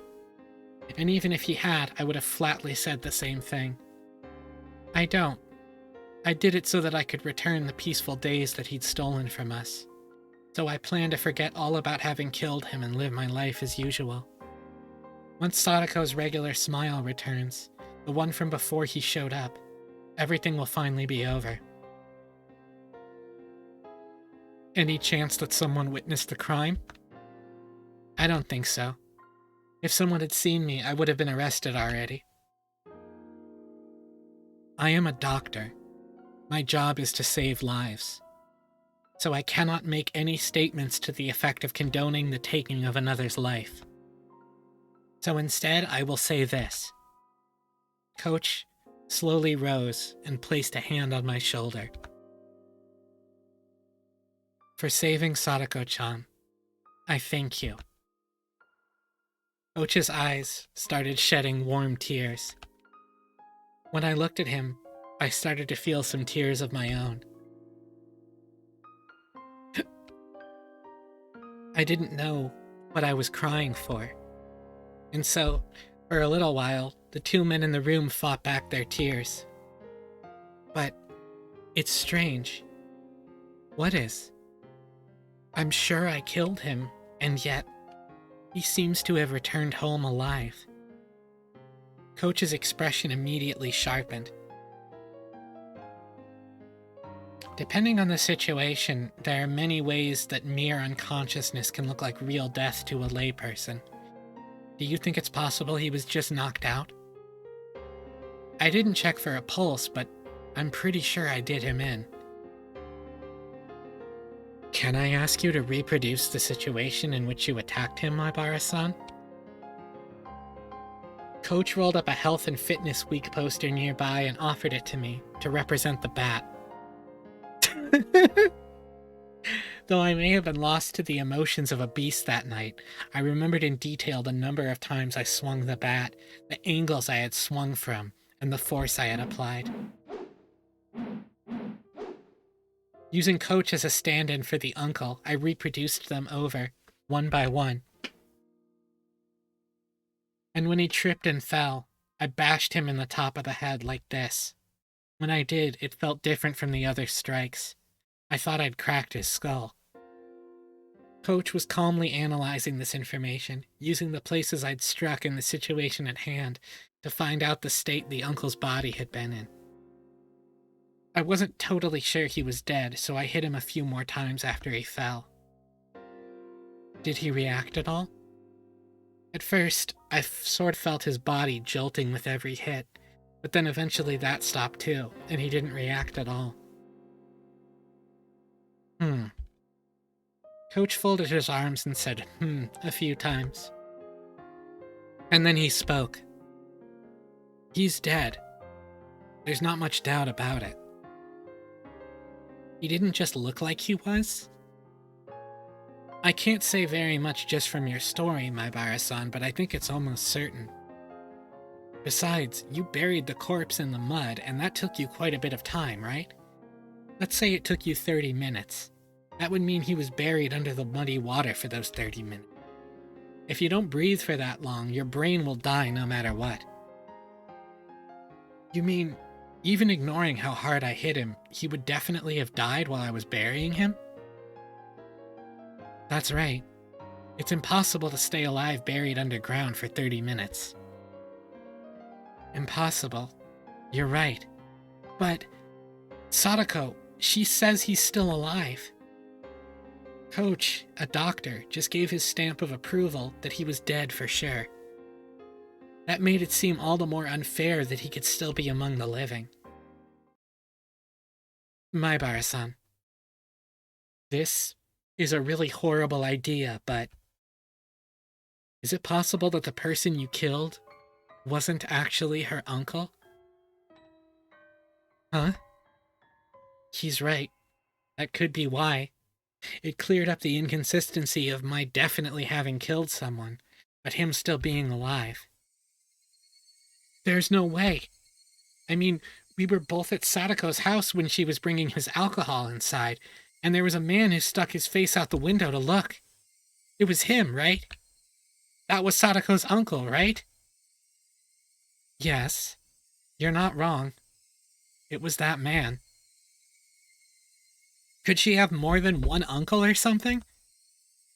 Not one that I've ever heard of. It's just him. Could you tell me what he looked like? Well, his height first. He was about 175 centimeters, maybe a little taller. Oh, thank you for the hydrate, Spade. In order to eliminate the worst possibility that I'd killed someone else, Coach began to thoroughly compare what the man in his mind looked like with what I told him the person I killed looked like. But no matter how in-depth my description went, none of the characteristics differed. The uncle's traits, according to Coach, were all exactly the same as the person I'd killed. And please note that Keiichi is giving the description. Keiichi is giving the description, and Irie is saying that it's correct. That's important. It's not Irie giving the description and Keiichi saying it was correct. But those traits were all extremely vague, and they weren't particularly distinct at a glance. Could you... well, is there anything else about us that would let us identify him for sure? Now that you mention it, I've never seen it, but I believe Sadako-chan once said a long time ago that he had a tattoo of a tiger or something on his back. A tattoo? That was really important. Not everyone had a tattoo. If I found a tiger tattoo on the back of a man's corpse, it would be proof I'd killed the right one. At the moment, though, there was one other thing that would verify this. To go to Sadako's house, and to see for myself the uncle had returned home despite having died. But that was far more terrifying than digging up the body and looking at its back. Well, so what? Just do it! Without even looking at the tattoo, I'd known for sure the one I'd killed had been Sadako's uncle. I'd cracked his head open and killed him, and yet he'd gone back home. There wasn't any misunderstanding or even the shadow of a doubt in my mind about having killed him. And yet, it was impossible for him to exist. Kind of like how Maibara Keiichi had been at the festival, despite it being impossible.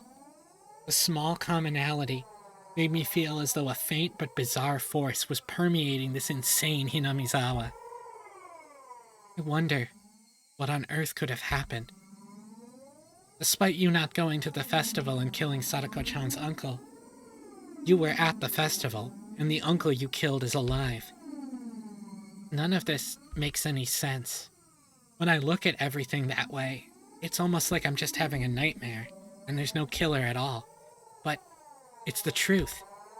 The sensation as I used my own hands and that bat to bash him again and again, it was no illusion or dream. Kosh let out a slow sigh, then after looking at the clock, got up. Let's go over this all a little more seriously. If you'll excuse me, I'll go put on some tea.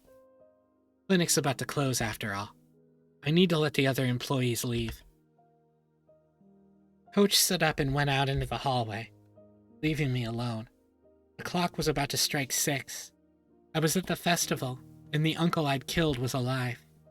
Had I really committed murder yesterday? The only whisper of a fact that proved it happened was the absence of that bat from Satoshi's locker. In any case, I was glad that Coach had taken my nonsense seriously. I just confessed to murder. Normally that would frighten a person away. But Coach didn't run. He cried with me. I was glad he did. Like so, my tension smoothly melted away, and I suddenly realized I really had to urinate. I thought to use the restroom while Coach had stepped out. There was one across from the waiting room. As soon as I left the room, I saw Coach and 2 male doctors wearing white clothes standing in the shadows of the hallway nearby. I didn't particularly intend to eavesdrop or anything, but I was quite surprised upon noticing how uneasy they seemed. I hid behind the wall and quietly listened in. It seemed like Coach was giving directions to the two doctors. Black tea? I'll make some.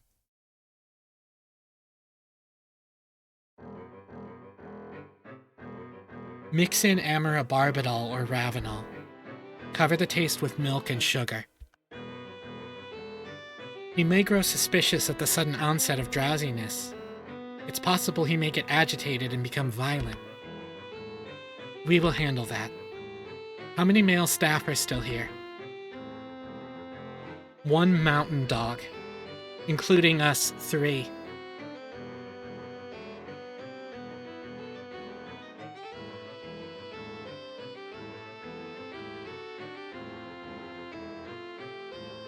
What was all this? I think I was already agitated despite what Coach said. Was that it? Was it just a casual conversation and it was only sounding unbelievable to me? Those are sedatives, I believe. Thank you, Chow. Coach said he would bring some black tea and left the room. And then, in the shadows, he was telling his subordinates to put some kind of sleeping powder in the tea. Plus, they were getting extra help. In case I thought the sudden sleepiness was suspicious and started getting violent. Hey, wait, Maibara Keiichi. Calm down, calm down. There's no way something this stupid could be happening. Oh, thank you, Games, our resident nurse.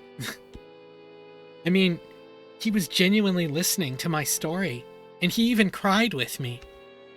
I thought he was the one person in Hinamizawa who would understand. This was...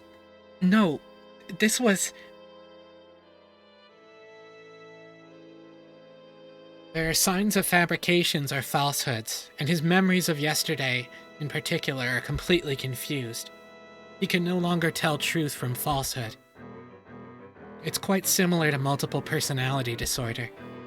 But as for how quickly this mental disorder emerged, it's just not normal. Maybe it's inborn, or perhaps there were signs of it before he moved here. I'd like to take a look at any records of him staying at a mental hospital before he moved here. In any case, I want him to take a quiet nap. The two doctors nodded deeply. I probably should contact Maibara-kun's parents, too. Though I can't think of what to tell them. Please find his home phone number for me. My eyes, still moist, began to shed tears once more. This was too cruel. I really thought he had actually understood and believed what I'd told him. Now, from the other side of that wall, he was bluntly treating me like a crazy person. I believed you. I believed you.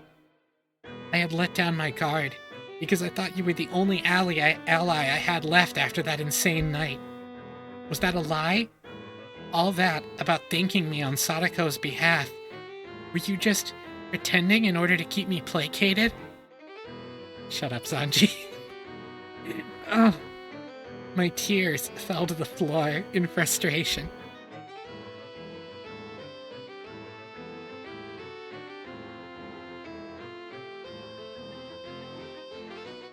Sorry, I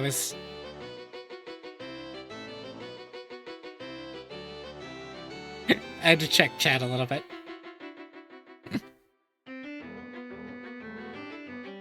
I was an idiot. I was such an idiot for believing that bastard. I heard footsteps approaching the doctors. A man in a dress shirt with no tie came running up. Dr. Irie, it's terrible. They found Takano-san. Takano-san? Wait, where? Well, apparently they discovered her burned corpse in the mountains in Gifu. She's dead? Takano-san? The men, all surprised, exchanged glances. Dead? Takano-san? Hey, wait. So then, does that mean when I cursed her, wishing for her death, that wish was granted? What do you mean, burned corpse? Was it an accident? According to the Gifu police's statement, the possibility is extremely high that she was murdered.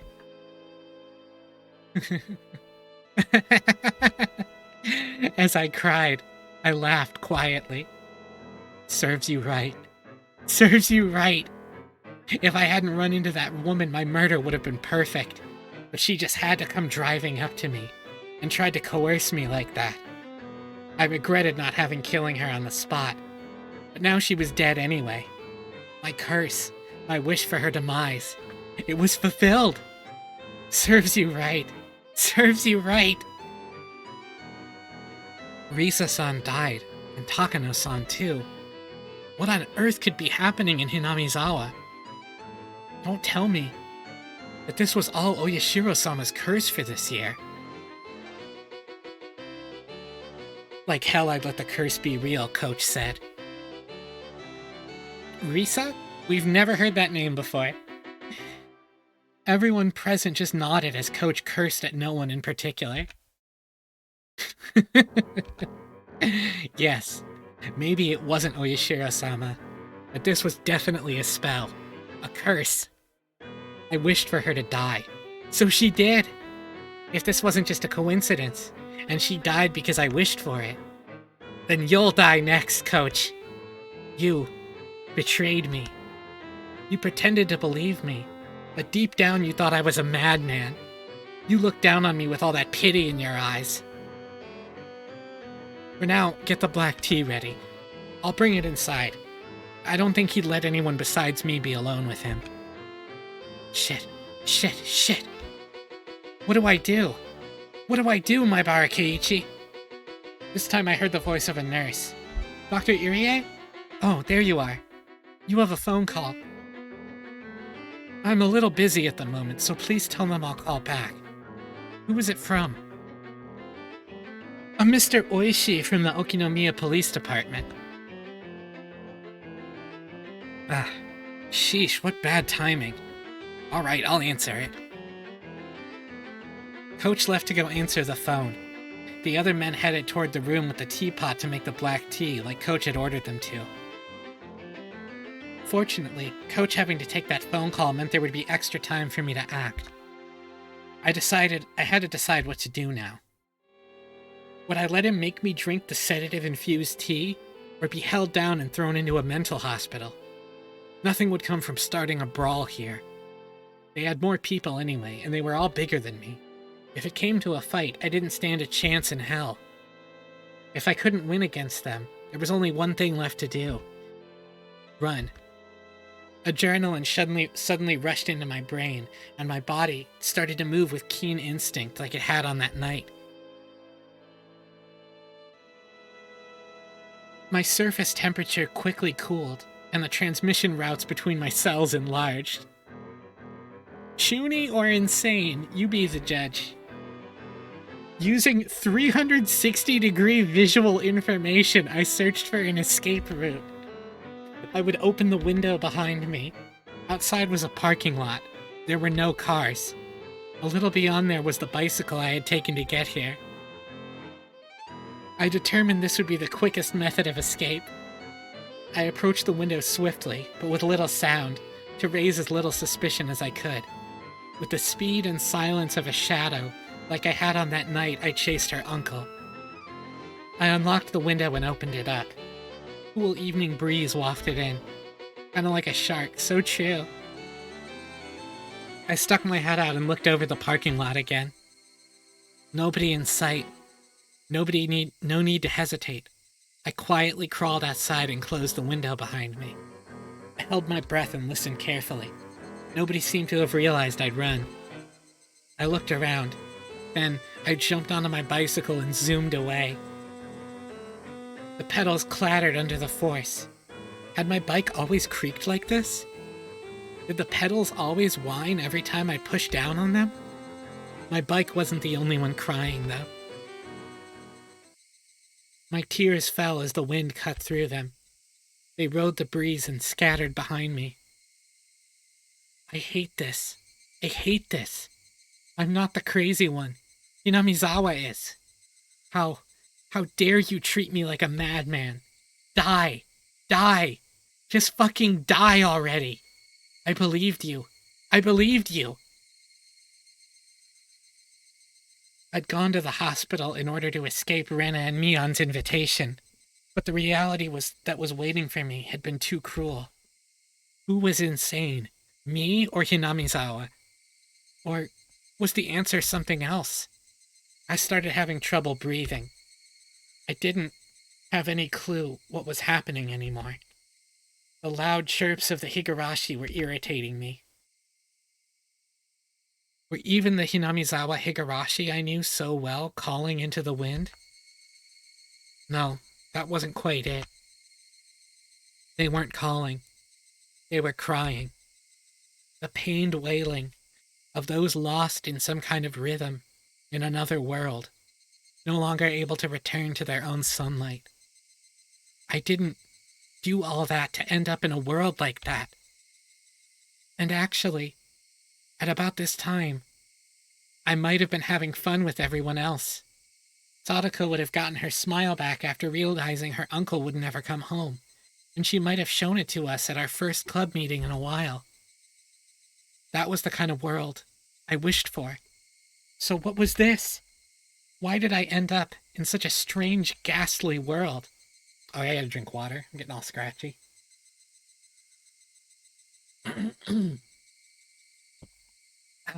There we go. Someone I'd killed was living like normal, and I'd enjoyed myself on the festival despite not being there. I don't want it. I don't want this strange world. When did it start to go wrong? When? When? No matter how much I thought about it, I never understood. I rode swiftly and returned to my home. It had begun to rain during my journey back, and just like yesterday, I was now soaked.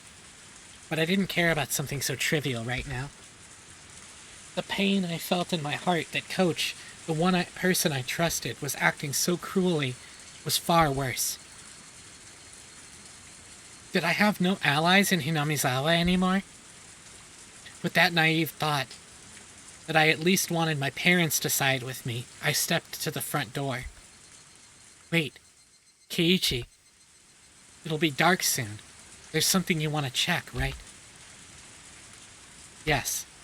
I wanted to dig up the man's corpse and get a look at the back. If there was a tiger tattoo there, I would know beyond a doubt he was Sadako's uncle. That long night wouldn't end until I was certain.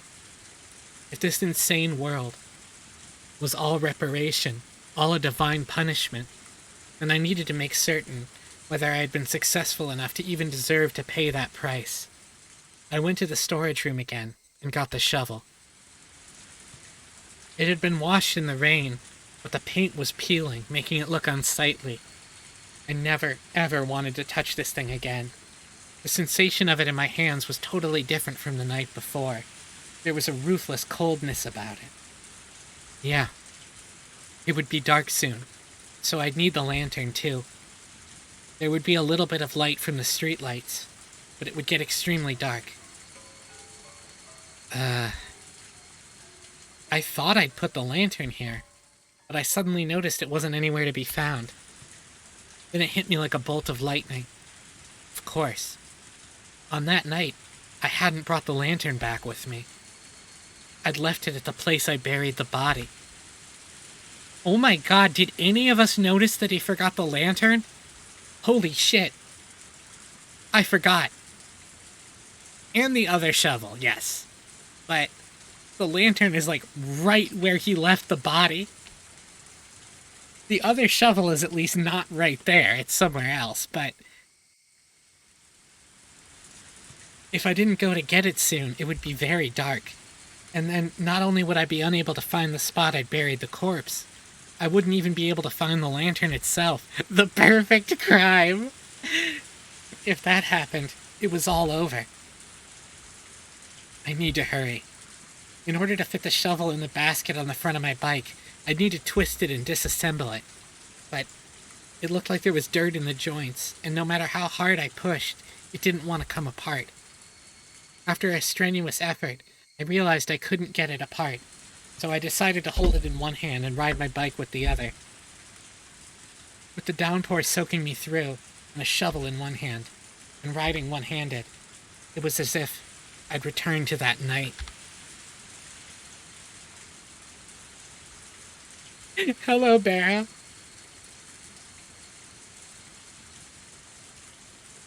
Oh, that's because everyone claims he was at the festival. In fact, they recounted the events of Onikakashi, and Sadako says that her uncle is completely alive and doesn't know what the fuck Keiichi is talking about and looked really sad. Also, he confessed to Irie, and then,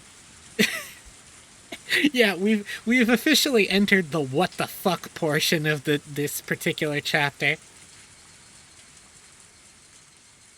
It was as if I'd returned to that night. No, return was the wrong word.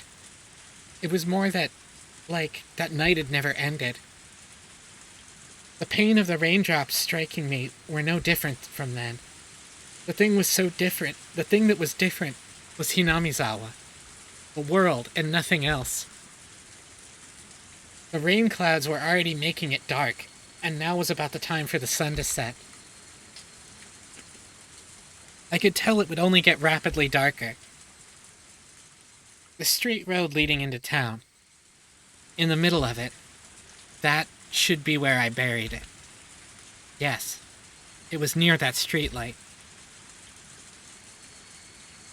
On that night, too, the water from the downpour was splashing down from the streetlight overhang like a waterfall.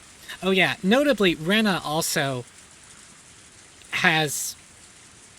If she's not diagnosed with DID, she's diagnosed with some form of dissociative disorder. I forget what it is specifically. Yeah, due to Oishi being a fucking weirdo who shares police files and confidential psychology reports that he illegally obtained with a child, we do know Rena has some sort of dissociative disorder.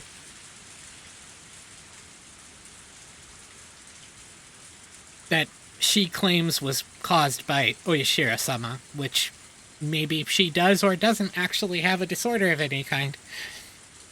On that night, too, the water from the downpour was splashing down from the streetlight's overhang like a waterfall. The pouring rain was exactly the same as it had been that night, and thus it brought my memories into focus. I left my bike in the brush and stepped into the forest, the ground already soaking with mud. Oh, Spade, that's amazing. Where had I buried him? Think. The darkness. The shadows. The water. The mud.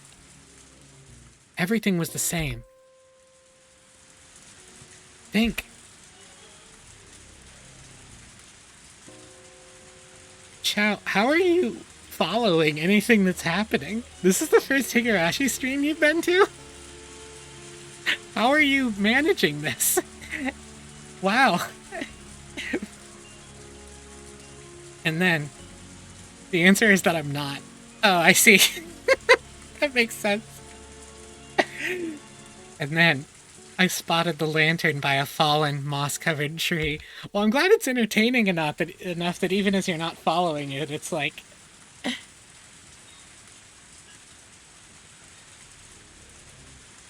Oh yeah, that is good to know for any new people. There's an at me when the scene ends. Also, if anyone wants to catch up, almost all of it is on YouTube. I still need to get the last stream up, but I put it all on a playlist. That's right. I left it right there. If I left the lantern here, then I would have buried him over here. With the sensation of standing in the sludge, my feet remembered the spot better than my eyes did. I plunged my shovel into the ground. It's hard. It wasn't here. I just dug it up, so it should have been softer. I stick my shovel down in a few spots to test what they feel like. Oh yeah, every book of Higurashi is a different scenario of the same couple of days. Proxy also does a good job about giving a heads up before something fucking horrifying happens. I do my best. One of them clearly felt deeper. I recalled where the lantern was, where the trees and things were in relation to each other, and knew that it had to be here. Under here slept that man's corpse. There would definitely be the tattoo of a tiger on his back. But if it wasn't there, then I had made a horrible mistake and killed someone completely unrelated instead. I would be more dazed at the fact that Sadako's uncle wasn't dead than I would regret having gotten someone else mixed up in this. If this insane world was punishment for the sins of committing murder, I wouldn't be able to accept it until I'd killed Sadako's uncle for good. And then, without any fear, I'd attack him again. And that time, I would kill him for sure. But what if the tattoo was there? That would mean I'd killed Sadako's uncle. But that would be terribly strange. If I'd killed him for sure, then who was the uncle at Sadako's house this very moment? Impossible. I didn't even know anymore what I was using the word impossible to refer to. I'd used the word quite a few times today. If I had to make the words impossible fit just one thing, what would it be? That much was obvious to me. It would be impossible for this crazy world to be real. I shouted, then turned behind me. There was nobody there, of course. It hadn't been bothering me for a while, but those footsteps had been following me this entire day. Even just now, an extra set of footsteps had splashed behind me. No one was actually there. No indication of anyone, even. But they were there.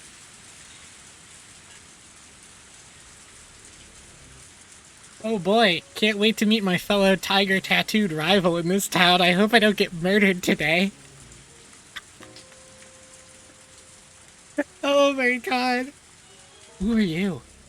You've been following me ever since I came to this world. That's right. Thinking back, the first time I heard those footsteps was after Takano-san and I had parted. Those footsteps were my welcome into this strange inside-out world. No one could be there. I'd get no response. Whoever it was, they just kept staring at me. It wasn't ominous, just unpleasant. After staring into empty space for a bit, I bathed in the rain. As I bathed in the rain, my illogical anger slipped away. My tension loosened, and a tired feeling reared its head. I tasted this feeling that night, too. The sudden exhaustion I felt as the tension in my brain loosened. My vision quickly narrowed, and I felt like everything around me had suddenly gotten darker. I couldn't give into this sensation. I would light what little explosives were left in my brain and force myself to keep going. I needed to dig that man up before my stamina ran out. I needed to see the tattoo on his back. I caught my suddenly ragged breath and calmed down. Then I stuck the shovel into the soft, muddy ground again. It felt exactly the same as that night. The sense of digging a hole in the beach with water coming into it with every wave. The fucking Tennick stare. Ghosts Tennick staring. What day was today? Had I gone back to the night of Wada Nagashi? Every strange thought that came to mind tormented me. Given my exhaustion, I didn't think I could manage to hold those thoughts back. Once the hole was deep, all illumination finally faded, blanketing my vision in jet black. It was probably the moment the sun had fully set, too. That night I had feared the worst and gone without using much light. My senses were so strained that I could see even in that darkness. But now, I didn't have that kind of strength left. I drained everything I had last night, and now the darkness would be lethal. I decided to turn on the lantern. Putting it on the first setting would give off a faint light. Even with how little there was, it was enough, and people wouldn't be able to see it from far away in this rain. I grabbed the chilled lantern, turned the dial with a click, set it to the weakest light setting, and turned it on. An uncanny world of silhouettes appeared before me. A complex and strange shadowy world created by the intricate entanglement of trees and branches. I had only turned on a light, and it was like that was all it took to make the world into something else. I let out a quick, tired breath and wiped the liquid, neither rain nor sweat, from my brow. You mean both? It's called light, you dark. Welcome to my bar. Meet my bar, Keiichi. This is how he fucking talks. Then I raised the shovel into the air and slammed it into the mud. That moment, the silhouettes surrounding me ominously all moved at once. I looked at chat and I saw Flaming Spade redeemed cum. And I was like, I don't think I have that. And I think it would be more than 100 bits. But it's the two messages on top of each other. Thanks for the hydrate, Spade.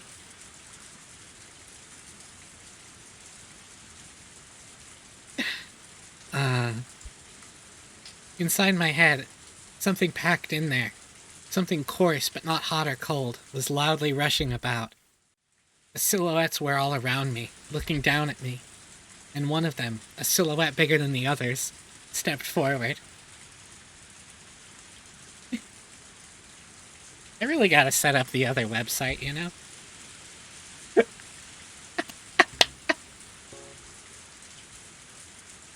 Hey chat. Hey chat.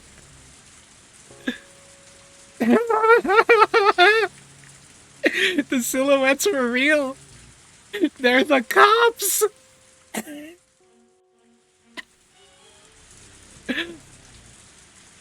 Good evening. The moon sure is beautiful tonight. The coarseness in my brain shot through my whole spine and left me at my waist. The strength in my body all left me through my hips, and I crouched down with a splash into the sea of mud I dug myself. Oishi. Is that really how you address your elders? You'll have a rough time of it once you become an adult. It wasn't only Oishi, but 5 or 6 of them in a row, men wearing raincoats. I had no inkling that this many people had gotten so close. It was like, once I'd turn on the lantern, they just appeared there, sliding out of the shadows. Please, don't mind us. Just think of us as trees in the forest, perhaps. Don't mind them? Yes. Pay no attention to us. Please, continue digging your hole. It's very late and raining very hard. And you're working pretty fervently. We won't get in your way. Please, dig to your heart's content. No thank you, I said. When I tried to get up and turn around, 2 men blocked that route. They stood on either side of me and lifted me up with amazing strength and threw me into the sea of mud. As I soaked in the mud bath I dug for myself, I looked up at the silhouettes looking down at me. Oishi squatted, picked up my shovel, and threw it at my feet for me. It bounced loudly off the mud and hit me in the face. Please continue. Continue. I couldn't bear the oppressiveness of the silhouettes surrounding me, and slowly I stuck the shovel into the mud again.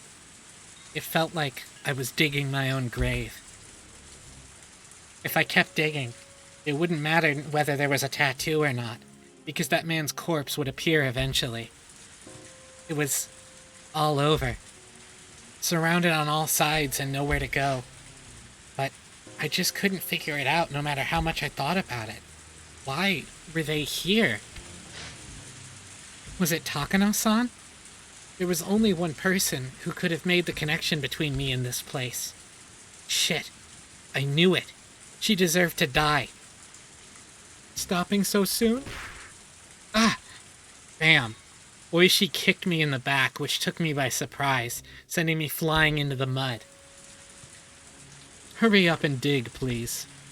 You really should consider the fact that some of us are standing out here in the rain. Fuck you. If you don't like the rain, then just go home. Ugh. Oishi kicked some mud into my face. Work, please, instead of talking. Only people from the Red Light District do both at once. Isn't that right, boys? The men all around him didn't react, not knowing quite whether they should laugh. But when Oishi glared at them, they started mumbling out pained chuckles. Wow, Keiichi really says, fuck you. That's awesome. Just who was this guy? I knew the world had changed after that night. But if I went even further back, didn't it start when this guy showed up? That was when our peaceful days had been taken from us. Ever since he showed up in Hinamizawa, things had been odd. Everyone stopped smiling, and the world went crazy. Yo, Hero Girls, welcome! Happy Pride Month! Oh my god, it's Pride Month now. Welcome, welcome. Welcome, y'all, and happy Pride Month, everybody.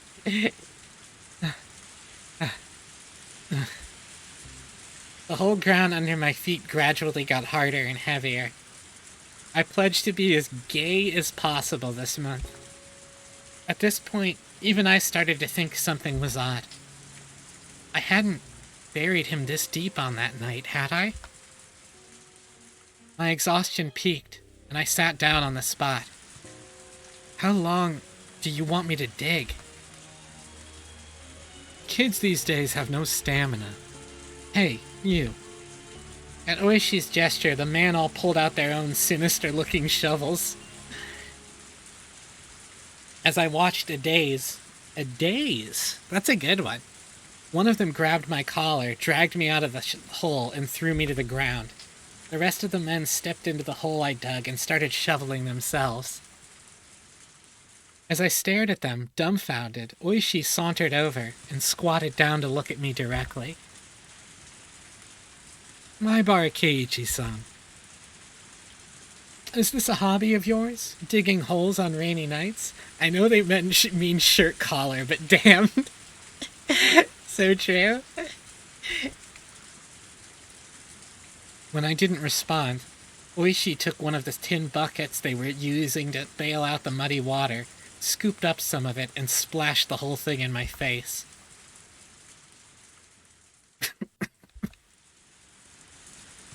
The rain's heavy today, too. No matter how wet I get, I still don't understand the appeal. Oishi smiled to himself, then scooped up another bucket of muddy water. I'll ask you again. Is digging holes on rainy nights your hobby? Who the hell would have a hobby like that? Splash. Oishi hit me with another bucket full of muddy water. The pebbles in it stung. Spade, I do remember when Keiichi put on a collar and cat ears and tail and swimsuit. For anyone not familiar with Higurashi, the chapters so far have all started out as a goofy slice-of-life visual novel. That's how it goes. Will there be something in that hole? I've always liked that story, you know. About the old man who could make plants bloom, and the puppy digging in his yard for gold. As he spoke, he ran the bucket through the muddy water again, to splash it in my face again. What kind of treasure is buried down there, Can't you at least give me a hint? If you want to know, then dig on your own time. You fucking pig. Let's go! Let's go! Keiichi calls Oishi a fucking pig. Let's go! Holy shit. Everyone clap. I wasn't saying that out loud. But Oishi mercilessly drenched me in muddy water again anyway. Wait, remember how Keiichi sometimes says shit out loud that he thinks he only thinks? Can we all headcanon right now that he just called Oishi a fucking pig out loud?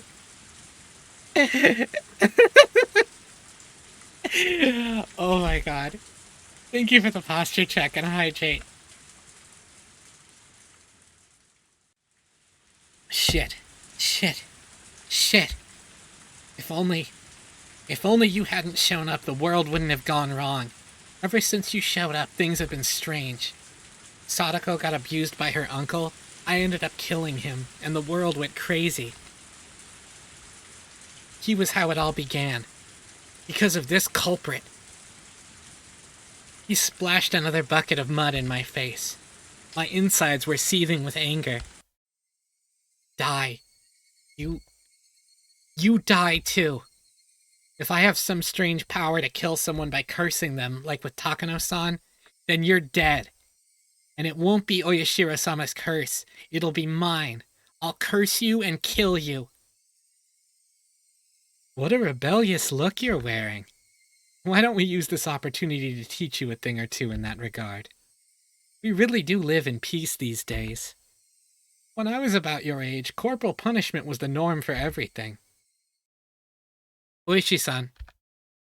One of the digging men in raincoats wiped some sweat off and called Oishi over. Oishi tossed the bucket away, then turned around with an evil grin on his face. Yes, what is it? Please, look at this. Acceptance, or maybe resignation. I wanted to say to them, so you blockheads finally found it. Yeah, that's right. I'm the one who killed him. But you're the police, so it's your job to figure out who he is, right? Come on. Prove to me that he's really Sadako's uncle. What on earth? We think it's an old drain pipe. It seems to be connected to the irrigation channel over there. Let's smash the thing. It's not being used, is it? The men all exchanged glances, then hesitantly broached another topic. Oishi-san, the ground down there is pretty hard. I don't think anything could be deeper than this. Did we get the location wrong? No. At first, it definitely felt like the place had been dug up before, but after digging so far, the ground suddenly hardened. We think we've gone further down than the hole was originally dug. So, what does that mean? There was a hole here, and someone filled it back up? There was a hole here, it's gone now. Is that what you're trying to tell me? What? What were they talking about? Well, I'm at a loss. Aren't you, my Bara-san? Oishi grabbed my collar and dragged me to the huge hole they dug. The mud inside was like an ocean, and I couldn't see any drain pipe down there. One of the men stirred it with a shovel, letting me hear it clang against something hard. There was no doubt I'd buried him right here. But I hadn't buried him this deep. I didn't dig deep enough to unearth an entire drain pipe. So, then, this man, his corpse, where was it? Proof that I'd been successful on that night, was gone. Gone.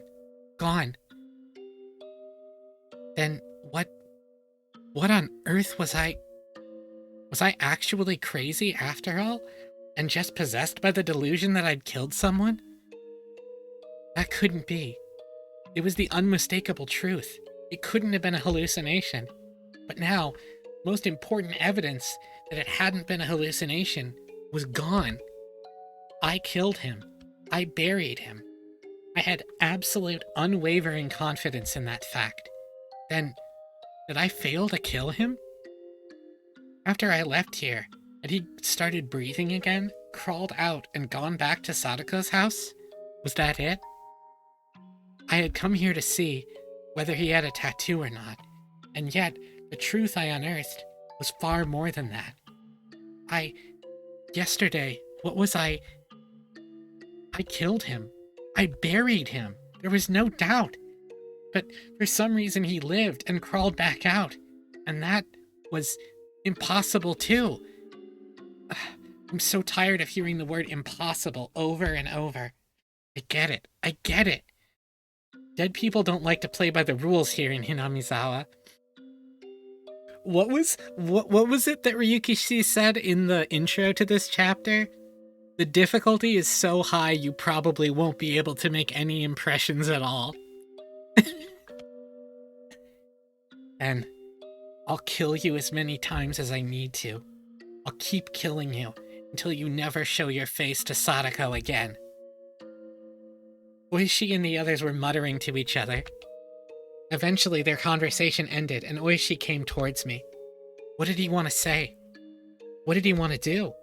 I stiffened, tensing up, and then Oishi just ignored me like I wasn't even there, and passed right by me. The other men, too. They ignored me and shuffled away. Eventually, there was no longer a sign that anyone was around, and I was returned to my quiet world of silhouettes. The only one left there was me. Only the sound of the pouring rain filled the silence. The police went to a kid digging a hole and bullied him, then left. Oops, look like we got the wrong guy. Sorry for beating you. Police. Sure wish some Higurashi would cry right now. You have received new tips, inquiry request, and record of malice. We're making good time. We have one more chapter in this chapter. Each separate game is called a chapter. And each game has 12 chapters in it. To my knowledge. The tips are little bits of... Well, let's see what we have here. Inquiry request. Okinomiya Police Station Command Center transmission recording. June 20th, 8:08 p.m. This is the Okinomiya Security Police. We read you loud and clear. Hello, we'd like you to look up a license plate for us. Redacted. Redacted. Alright. Please give us just a moment to look it up. Thank you. Number match. Redacted. Owner. Redacted. Address. Redacted. Hinamizawa Village, Shishibone. Vehicle make and model. Redacted. Theft reports. None. Special mentions. Nothing of note. Okinomiya Security Police to Oishi. We found the license plate from earlier. Oishi, do you read? Oishi, please respond. Am I getting a bad signal? Anyone in Oishi's car, please Nothing, eh? Oishi-san wanted a license plate check? Whose car was it? Someone from the village. A completely average car. Who was it? If Oishi-san was asking, then it can't be anything good, right? The special mentions column is completely blank. No indication it's related to the S group either. And no demerits on it. Maybe it passed him on the road and he got mad. That guy isn't the type to forget a grudge.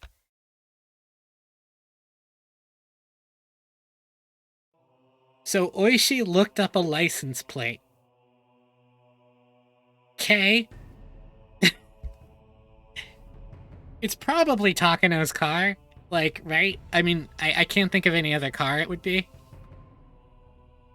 So he doesn't forget a grudge, huh?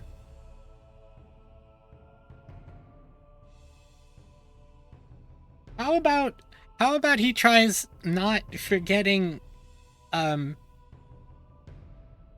he got Keiji fucking killed? That line is important. You're right, Iris. I'll say it. He said it smelled. He said the food smelled. Wait, what was this one called? It was called like something malice. He said it smelled. He said the food smelled.